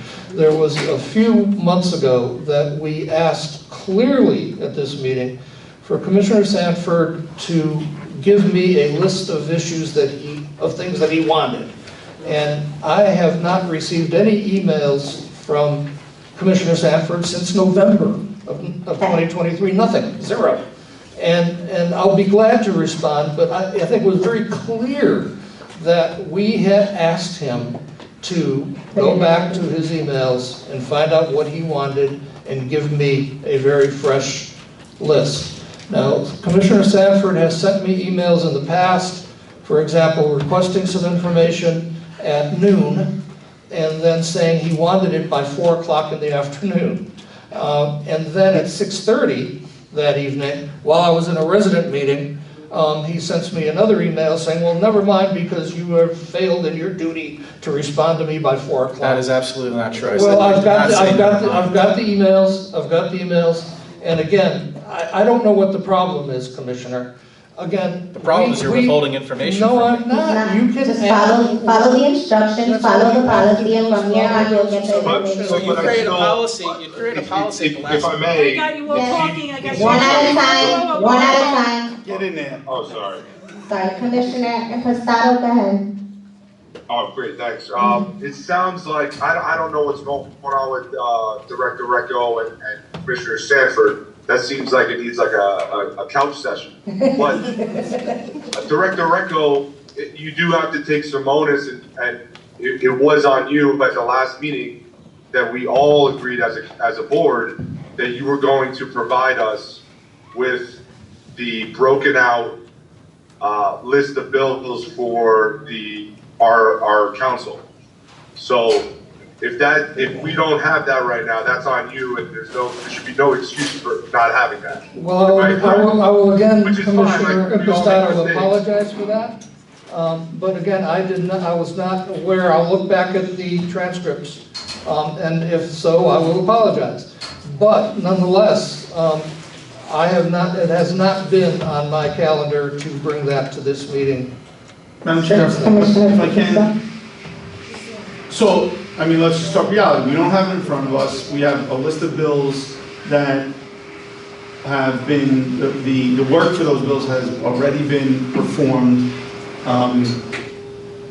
I would like to pay them so we don't find ourselves in a situation. However, I would also be okay if others feel like we should hold them. I mean, it's not my preference, but at the end of the day, I think, look, we all need to be adults. I mean, it's getting ridiculous, guys. Let's just be honest. Every meeting becomes the same thing, where one commissioner accuses the director rebuts the commissioner, there's other questions that we have. This is not the way to do business. We can't do business like this month after month after month, because you know what? Every resident sitting right there, quite frankly, doesn't give a shit about your issues. They don't care about our personal issues. We need to do our jobs. So I'll put it out there to pay these bills.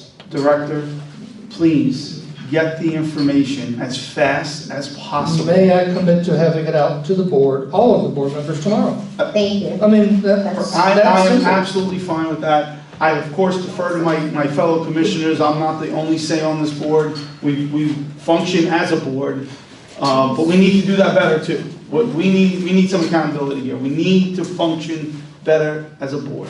So I would put that out there.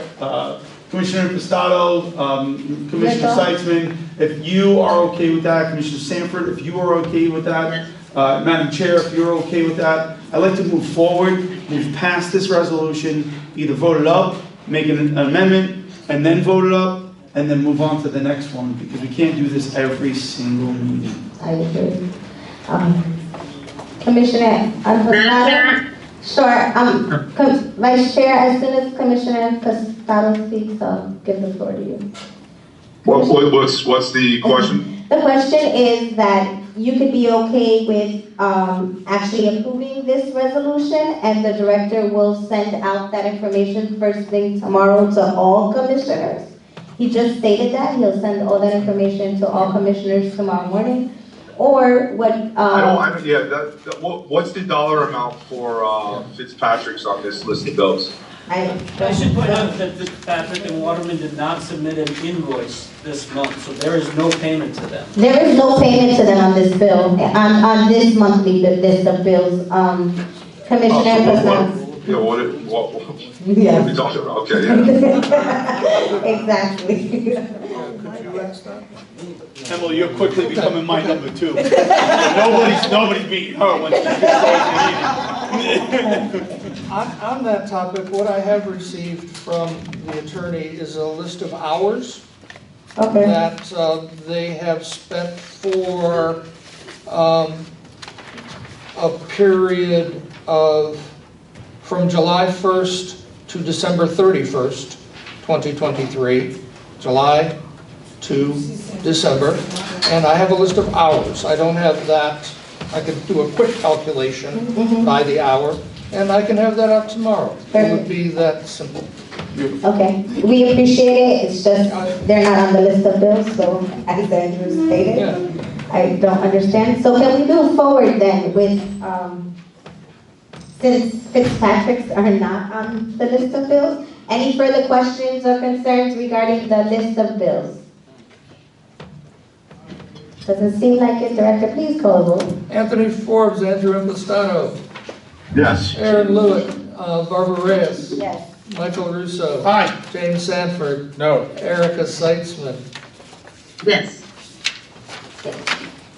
Resolution number 2024-0203, a resolution of the Housing Authority of the City of Hoboken to ratify the January 12, 2024 award of an emergency contract for brick repointing at 310 Jackson Street. Motion.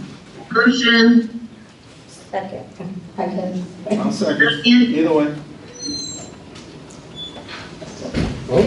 I guess motion, Erica and Russo second. Yep. Questions, concerns? Yes, I would like to read a statement into the record regarding this resolution and similar resolutions. Absolutely. Could you just read it to the microphone? Yes. So as many members of the public are aware, and some staff, there was a press release from the United States U.S. Attorney's Office, Southern District of New York, from their Justice Department. It's a press release I'm about to read into the record. 70 current and former NYCH employees charged with bribery and extortion offenses. The press release goes on, in the largest number of federal bribery charges on a single day in DOJ history, 70 current and former employees of the NYCHA have been charged with allegedly accepting cash payments from contractors in exchange for awarding NYCHA contracts. Damian Williams, United States Attorney for the Southern District; Merrick Garland, Attorney General of the United States; Jocelyn Strawber, the Commissioner of the New York City Department of Investigation; Ivan Arvello, the Special Agent. I'm sorry, Ivan Arvello, the Special Agent in charge of the New York Field Office, Homeland Security Investigations; Ray Oliver Davis, the Inspector General of the U.S. Department of Housing and Urban Development, Office of Inspector General, HUD, OIG; and Jonathan Malone, the Special Agent in charge of the Northeast region of the U.S. Department of Labor, Office of Inspector General, announced the unsealing of bribery and extortion charges against 70 current and former employees of the New York City Housing Authority. 66 of the 70 defendants were arrested this morning in New York, New Jersey, Connecticut, and North Carolina. Defendants who were arrested in the New York area are scheduled to appear before U.S. Magistrate Judges Stuart Aaron, Sarah Cave, and Valerie Figueredo, Sarah Netberlin, Catherine H. Parker, Gary Stein, Ona Wang, and in federal court later today.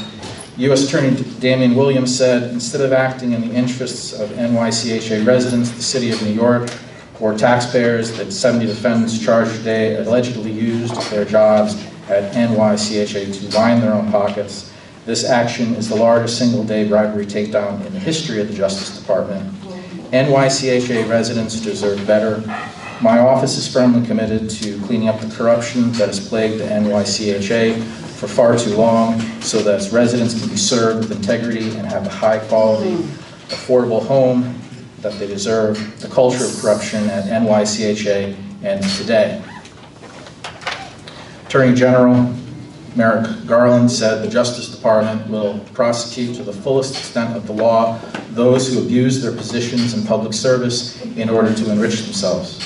The crimes alleged in this case are serious violations of the public trust, and I am grateful to the agents and our partners across government who worked on this case and to prosecutors in the Southern District of New York for their tireless efforts to root out corruption. DOI Commissioner Jocelyn Strawber said, as charged, these 70 current and former NYCH supervisors and other staff used their positions of public trust and responsibility to pocket bribes in exchange for doling out no-bid contracts. The extensive bribery and extortion alleged here calls for significant reforms to NYCH's no-bidding contracting process, which DOI has recommended and NYCHA has accepted. I thank the U.S. Attorney's Office for the Southern District of New York and our federal law enforcement partners for their commitment to protect scarce public resources intended to maintain public housing and to hold accountable public servants who abuse their authority. There are additional comments. This is not the press release now. There are additional comments from several other people. However, I wanted to bring to the attention of this housing authority that the NYCHA has accepted recommendations from the department, from the DOI, regarding the no-bid contracting process. This question is now for council. Are we aware of what those recommendations are? And can we adopt those recommendations? There would be no reason to adopt them. You're comparing completely different circumstances. The New York City Housing Authority is huge, so much larger than any housing authority, including Hoboken, that there's no comparison. You're talking about a micro-processing circumstance that is permitted under New York rules and the HUD procurement that they have. It allows a diverse group of people to engage directly in procurement.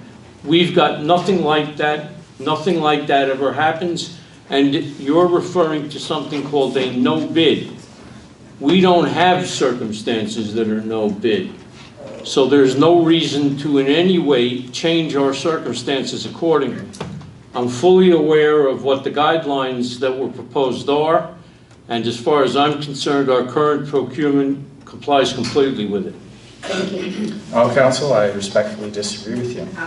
There are no bid contracts that existed. There's no There speaking are in the Just public. 1 second, there's no. No speaking in the public. Thank you. And as I was saying, I respectfully disagree with council. There are no bid contracts that have appeared before this board. And as a measure of solidarity with the anti-corruption efforts of the New York City Housing Authority, I would like our housing authority to adopt these stronger, stricter guidelines that are recommended by the Department of Inspector General, or the DOI, excuse me. Eric, do you have anything else to say, or? I mean, no bid contracts have come before this board. I'm not aware of that during my time. A no-bid contract is where something was done not following procurement policy. Now, if that's the case, it may have been when you were here before I was, but I'm not aware of that since 2015. Okay, and prior to 2015, a certain individual who was Okay, we're not the going director. there. I didn't name the person. Okay, can we just keep it to what's happening That now person, and the administration that now? person did quite a few no bid contracts as on an emergency basis, and that was a problem for the board. It's a problem for me. And there are currently other issues where I've requested information. I brought this up at the meeting where I asked Emil for the Garini plumbing contracts. Those were not done. Those were no bid. Commissioner Sanford, I'd Those like were to no bid. interrupt because I think we've already went through this, and this is exactly what Commissioner Russo was just talking about.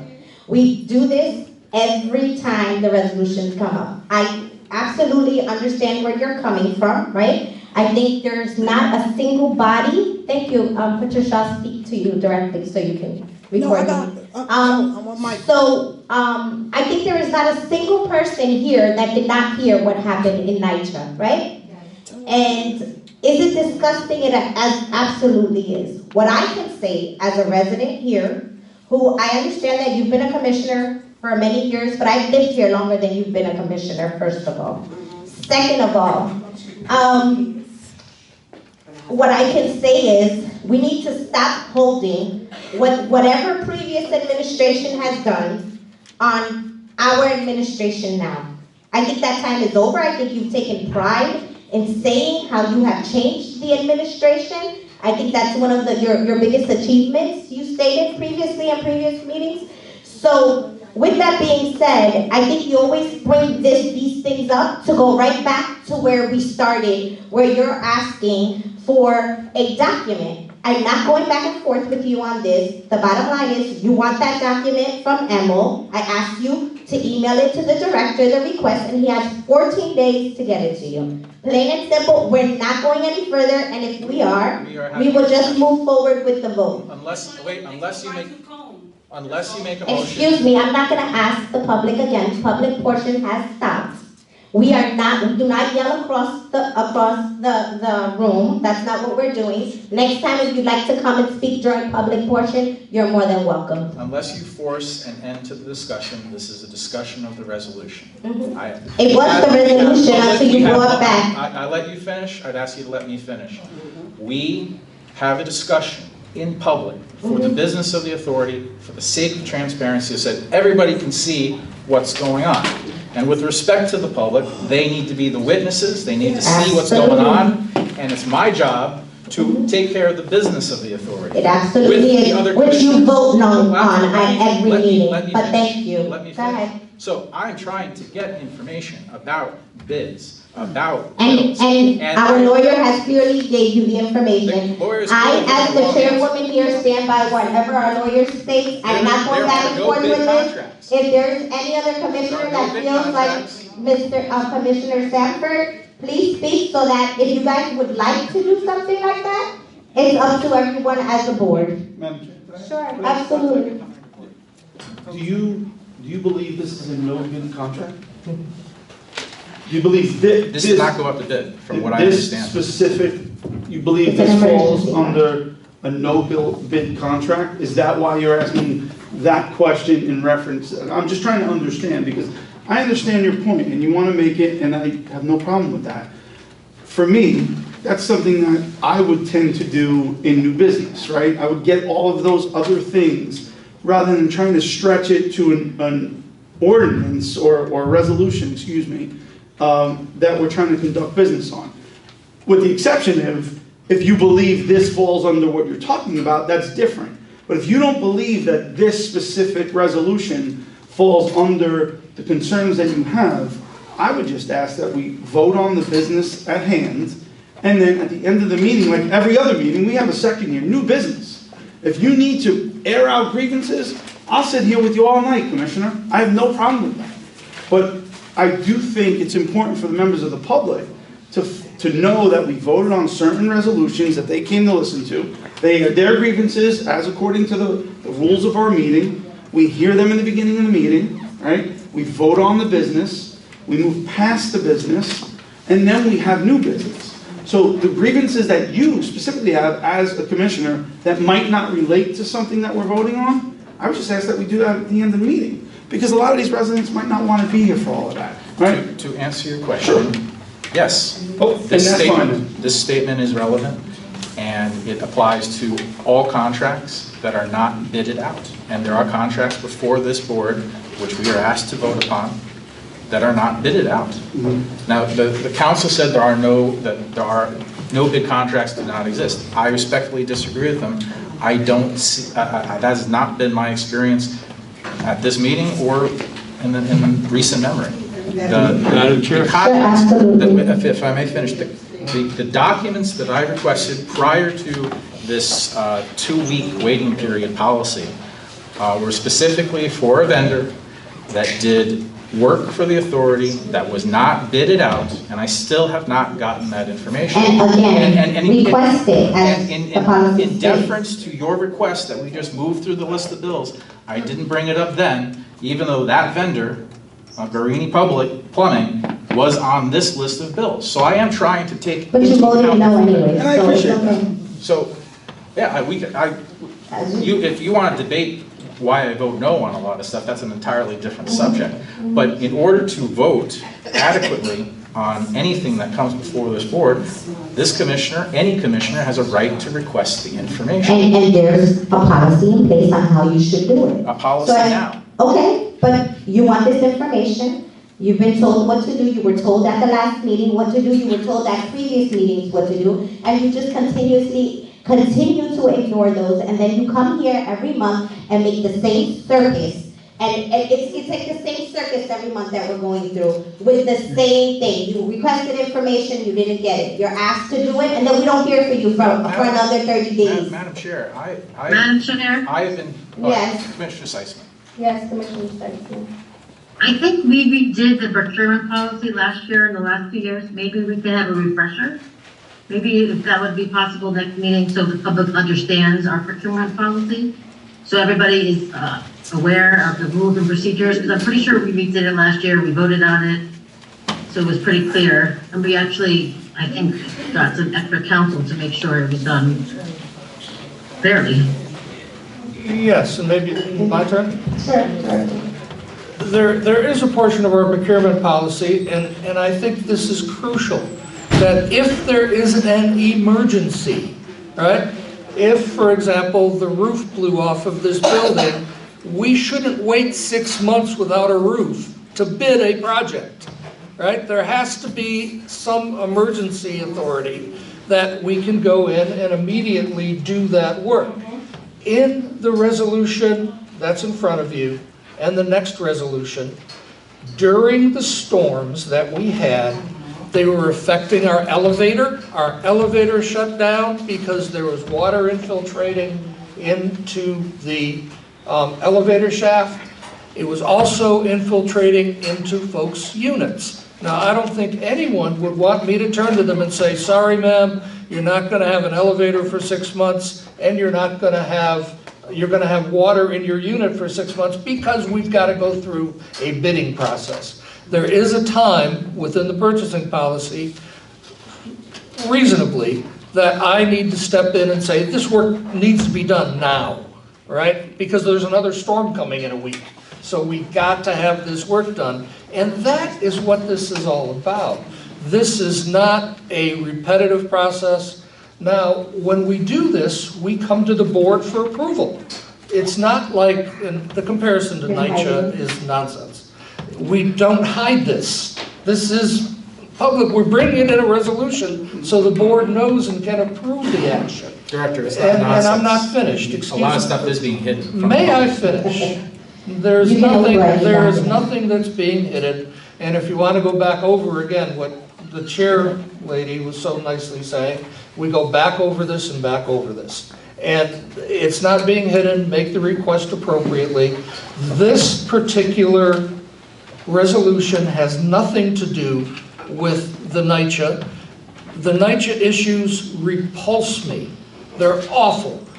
As a housing professional, I am repulsed by them. I am angry at these housing professionals that give us all a bad name. It's awful.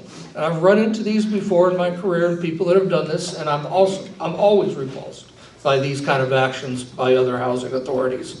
We are very, very conscious about how we bid out work, how we check our work, how it's sent to our legal department, and this is according to our personnel policy. There are times, again, when the executive director has to move and has to say, we need to fix this now, or our residents are going to continue to have rain in their units, and they're going to continue to have elevator damage. That is what this resolution is about. Then that resolution is brought to this board. It's not hidden. It's not shoved under the rug. This would never have been brought to this board if I and my staff were trying to hide it. This is being made public on a public vote. If somebody thinks that this is somehow tainted, they can vote no. But I can assure you that it is not. And you can ask the residents at 310 Jackson and the residents on the next resolution at 400 Marshall if they were happy with this work and they were thankful that the Housing Authority responded responsibly to have this work done. And I'm sure you would get the answer that yes, thank goodness they came in and actually did this work. I'm finished. The director has made his assurances that this is not tainted, and I will make my own assurances that what is being presented to this board is tainted. Thank you. Can we move forward? Madam Chair, yes, can I just please put something on the record? This is not a no-bid contract. It is done pursuant to federal regulation, to New Jersey law, to the procurement policy, which Commissioner Seisman points out was completely redone with the input of the HUD technical assistants last summer and completed at the beginning of the fall last year. It is very, very complete in materials, including the limitations on emergency contracts. An emergency contract is totally appropriate. It has to be limited in scope. It has to be gotten pursuant to proposals. And it is done, as the executive director said, in these two cases because of that terrible, terrible storm we had in January that did significant damage and needed to be addressed immediately. It is not, in either of these cases, a no-bid contract. And to compare it to a no-bid contract is just irresponsible. Thank you, Commissioner. Seisman, you stated you'd like to speak? Yes, and I'm hoping that in the future we can try to have a little more trust with each other, with the executive director, because it seems like we are just sitting here carrying these meetings on to 7 o'clock, where if we have some issues we could try before, but I would like to think that everybody's on this board I have little faith, or a lot of faith. I have a lot of faith in our executive director and staff. I'm not sure why we continue to have this problem month after month, but I'm hoping we could find a way to move forward and not continue the circus like it is now. Thank This is you. not a circus, and I Thank have you. no faith in the executive director. Okay, that's your opinion. I Can we would like move forward? to, I just want to go on record again that it is offensive to say that my staff are acting dishonestly in any way. It is absolutely not true. We are dotting our i's, crossing our t's, doing things according to the law, and I find it incredibly offensive and bordering on slander to be saying this about my administration and I personally. Thank you. The actions of the director, Director, the can we call actions of the vote? director and the actions of council have been to withhold information Can we please that call I have vote? requested repeatedly, Here we go, even before a policy was Yes. announced. We're going to Thank this you. again. Anthony All right, talk over me Forbes, then. Andrew Impastato, Yes. Aaron Lewitt, Barbara Reyes. Yes. Michael Russo. Aye. James Sanford. No. Erica Seitzman. Yes. Thank you. Resolution number 2024-0204, resolution of the Housing Authority of the City of Hoboken to ratify the January 12, 2024 award of an emergency contract for brick repointing at 400 Marshall Drive. Motion. Second. Second. Questions, concerns? Why this vendor? This vendor was available, able to do the work, and we've worked with them in the past. Were there any other And- vendors available? No, not to our knowledge. It was an emergency contract. Once again, according to our personnel purchasing policy, we can reach out to a contractor and have them do the work. It was needed work. We needed this work done immediately, not next week, not next month. So you're saying that this vendor was the only one that was available? No. How many others were called? Who was unavailable? We contacted the one vendor and we got them to do the work. They were there, they were available to do the work. So who were the other vendors that were not available? We did not canvass the entire town. I didn't ask you to canvass the entire town. We did not that's correct, because we do not have to under the personnel policy. We can take a proposal from a vendor and have him do the work if So you he's can just pick available. one vendor, and if they're available, that's it? Yes, we can. You don't try to go to another vendor? Under the purchasing policy, we are allowed to do that. You don't Maybe try- we you don't should try get to go just to a another refresher vendor? on the purchasing You don't try to go to policy. another vendor? That's correct. We can do, because it's. What happens if you All have right, that you first one got, available? whoa, again. Here we go. Court reporter, let's get our record, let's get our record. If the first one's not available, we go to another vendor. Okay, so who would have been the second vendor? I don't know. I mean, Okay, can we call the vote, Director? Does anybody have any more questions? Go on, call the concerns? vote. Thank you. Anthony Forbes. Andrew Impastato. Yes. Aaron Lewitt. Barbara Reyes. Yes. Michael Russo. Aye. James Sanford. No. Erica Seitzman. Thank you. Resolution number 2024-205, a resolution of the Housing Authority of the City of Hoboken to amend its agency plan to incorporate the use of capital funds at Harrison Gardens. Motion. Motion. Second. Questions, concerns? Director, call the vote. Anthony Forbes, Andrew Impastato, Yes. Aaron Lewitt, Barbara Reyes. Yes. Michael Russo. Aye. James Sanford. No. Erica Seitzman. Yes. Resolution number 2024-0206, a resolution of the Housing Authority of the City of Hoboken to award a contract for Monroe Gardens parking lot. Questions? Motion. Oh, sorry. Second. Questions, concerns? Director, call the vote. Anthony Forbes, Andrew Impastato, Yes. Aaron Lewitt, Barbara Reyes. Yes. Michael Russo. Aye. James Sanford. No. Erica Seitzman. Yes. Resolution number 2024-0207, a resolution of the Housing Authority of the City of Hoboken to purchase a utility vehicle and accessories. Motion? Motion. Second. And I would like to Questions and concerns? I think I we would like have. to ask, because a question came up in public session, I would like Sammy to talk to us about the use of this vehicle and what kind of vehicle it will be. Sammy? Good evening, everyone. Give it a second. The reason we're purchasing. Just look at us. Okay. The reason we're purchasing this vehicle is smaller, it's more compact. What kind of vehicle is it? It's a Kubota. We purchased 2 of them already. I want to downsize on our vehicles because they're actually big. Maintenance on them is very harsh on us.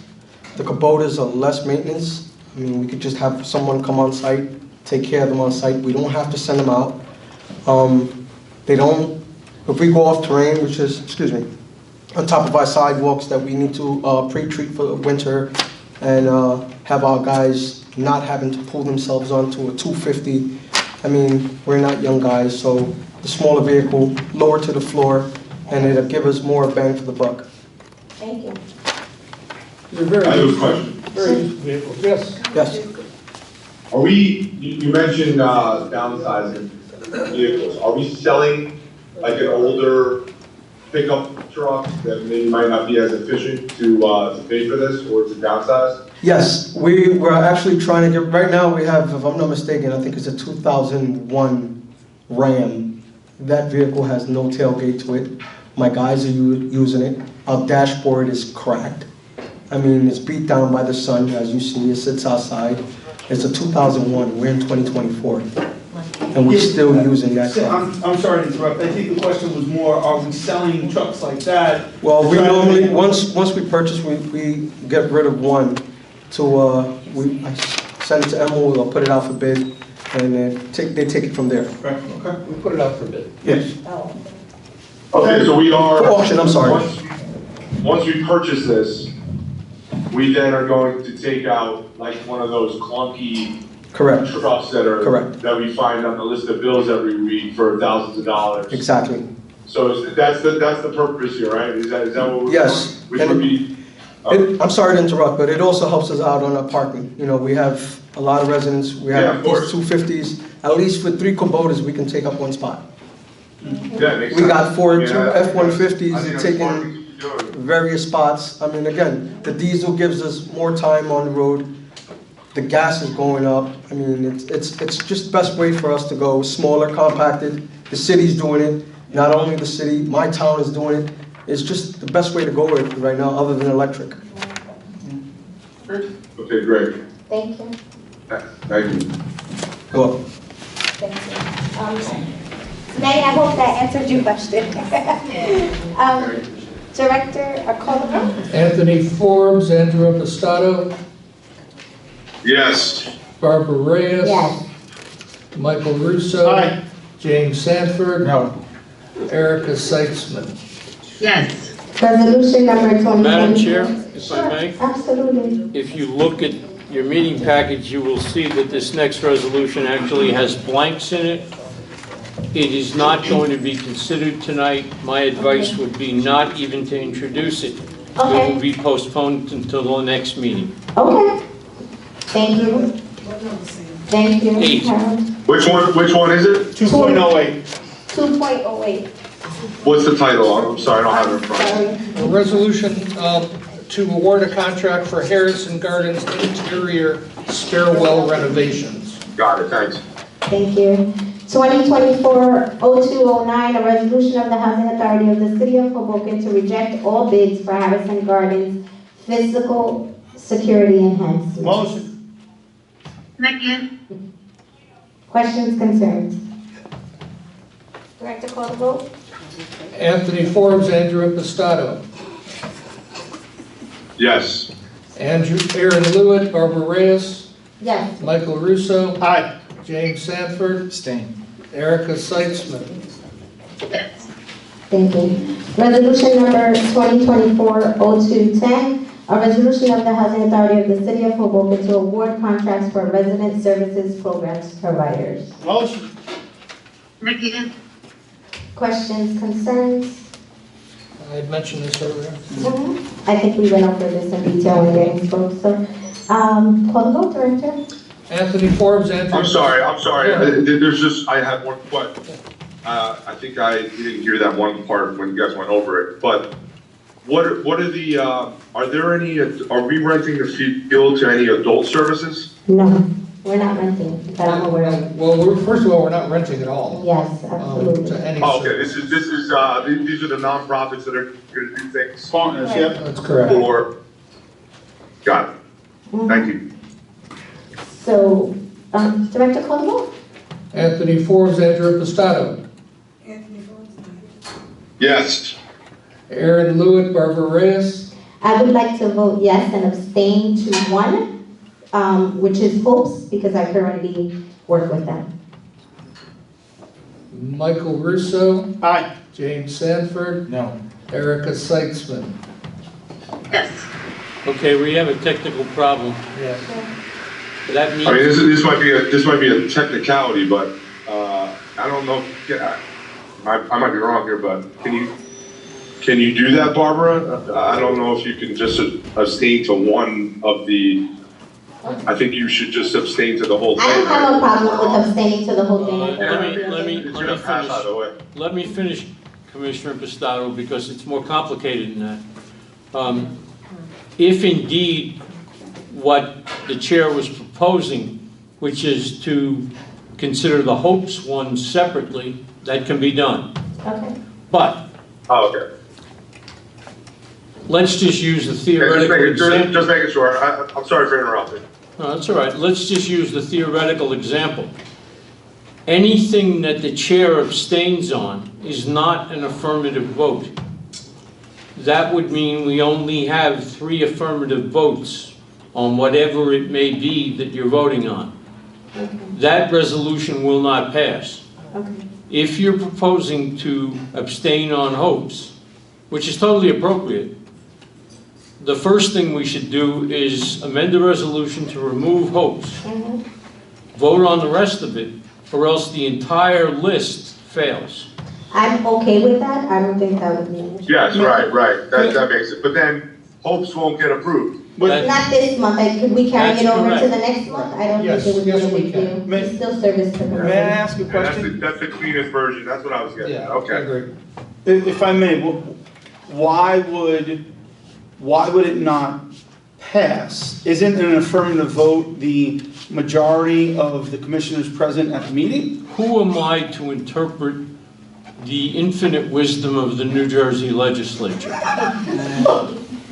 The Housing Authority statute, over and above things that you may otherwise be familiar with, and I'm fully aware of the cases and the law that deal with the question of abstentions in general, requires that no matter what, there be 4 affirmative, and that means has to be yes, votes for a resolution to pass at a housing authority. Understood. And in the days when there were only 5 and then 6 commissioners, and then ultimately the 7th was added in 1976, it became a little easier. You can imagine how difficult it was when there were 5. Somebody being absent could raise the issue. Nothing I can do about it. That's what the law says. The law was rewritten again when it was reintroduced in a different form in 1992, and it has always had 4 affirmative votes, and it is not going to permit 3 votes and an abstention to pass a resolution. Understood. So can we just do that? I'm asking my colleagues here on the board, can we remove Hopes, put it on a different resolution, so that we can vote on the other providers? I don't think that I think everybody's in agreement that, these are. Well, my advice, Madam Chair, if you get the consent of an appropriate number of commissioners, is to propose that the resolution be amended to remove Hopes. Okay, can we do Then that? vote on that amended resolution, and then you can determine how you want to handle Hopes at some future point. Thank you. Wait, just a sec. Just for the sake of clarity, the resolution had a vote, and it failed. It failed, correct. So wouldn't there just have to be, would it just have to a motion to reconsider? Yeah, correct. Okay. Can we have a motion to reconsider? Motion to reconsider pending, actually a motion to reconsider and amend the resolution. The amendment would be to remove Hopes from the list of partners. So I'll make a motion to do that. Second. Can we call the vote, Director? Anthony Forbes, Andrew Impastato. Yes. Aaron Lewitt. Barbara Reyes. Yes. Michael Russo. Aye. James Sanford. Yes. Erica Seitzman. Yes. Director, on the amended version of the, Of the resolution, Of the Director? yes. So the amended version which would remove hopes from the list. Any conversation? Questions, concerns? Motion, second. Director, call the vote. Did we have a motion and a second? Motion. Yes. Sorry. It's late, Director. I know. So the motion is. I made the motion. And Andrew, I think, made the second. Andrew seconded it, and vote Anthony Forbes, Andrew Impastato. Yes. Aaron Lewitt, Barbara Reyes. Yes. Michael Russo. Aye. James Sanford. Yes. Erica Seitzman. Yes. Thank you. Resolution number 20. New business? Commissioner? I've already. Okay, so I want to, Commissioner, I'm just trying to give you every opportunity to say. Motion to adjourn? Motion. Second. All in favor? Favor? Aye. Aye.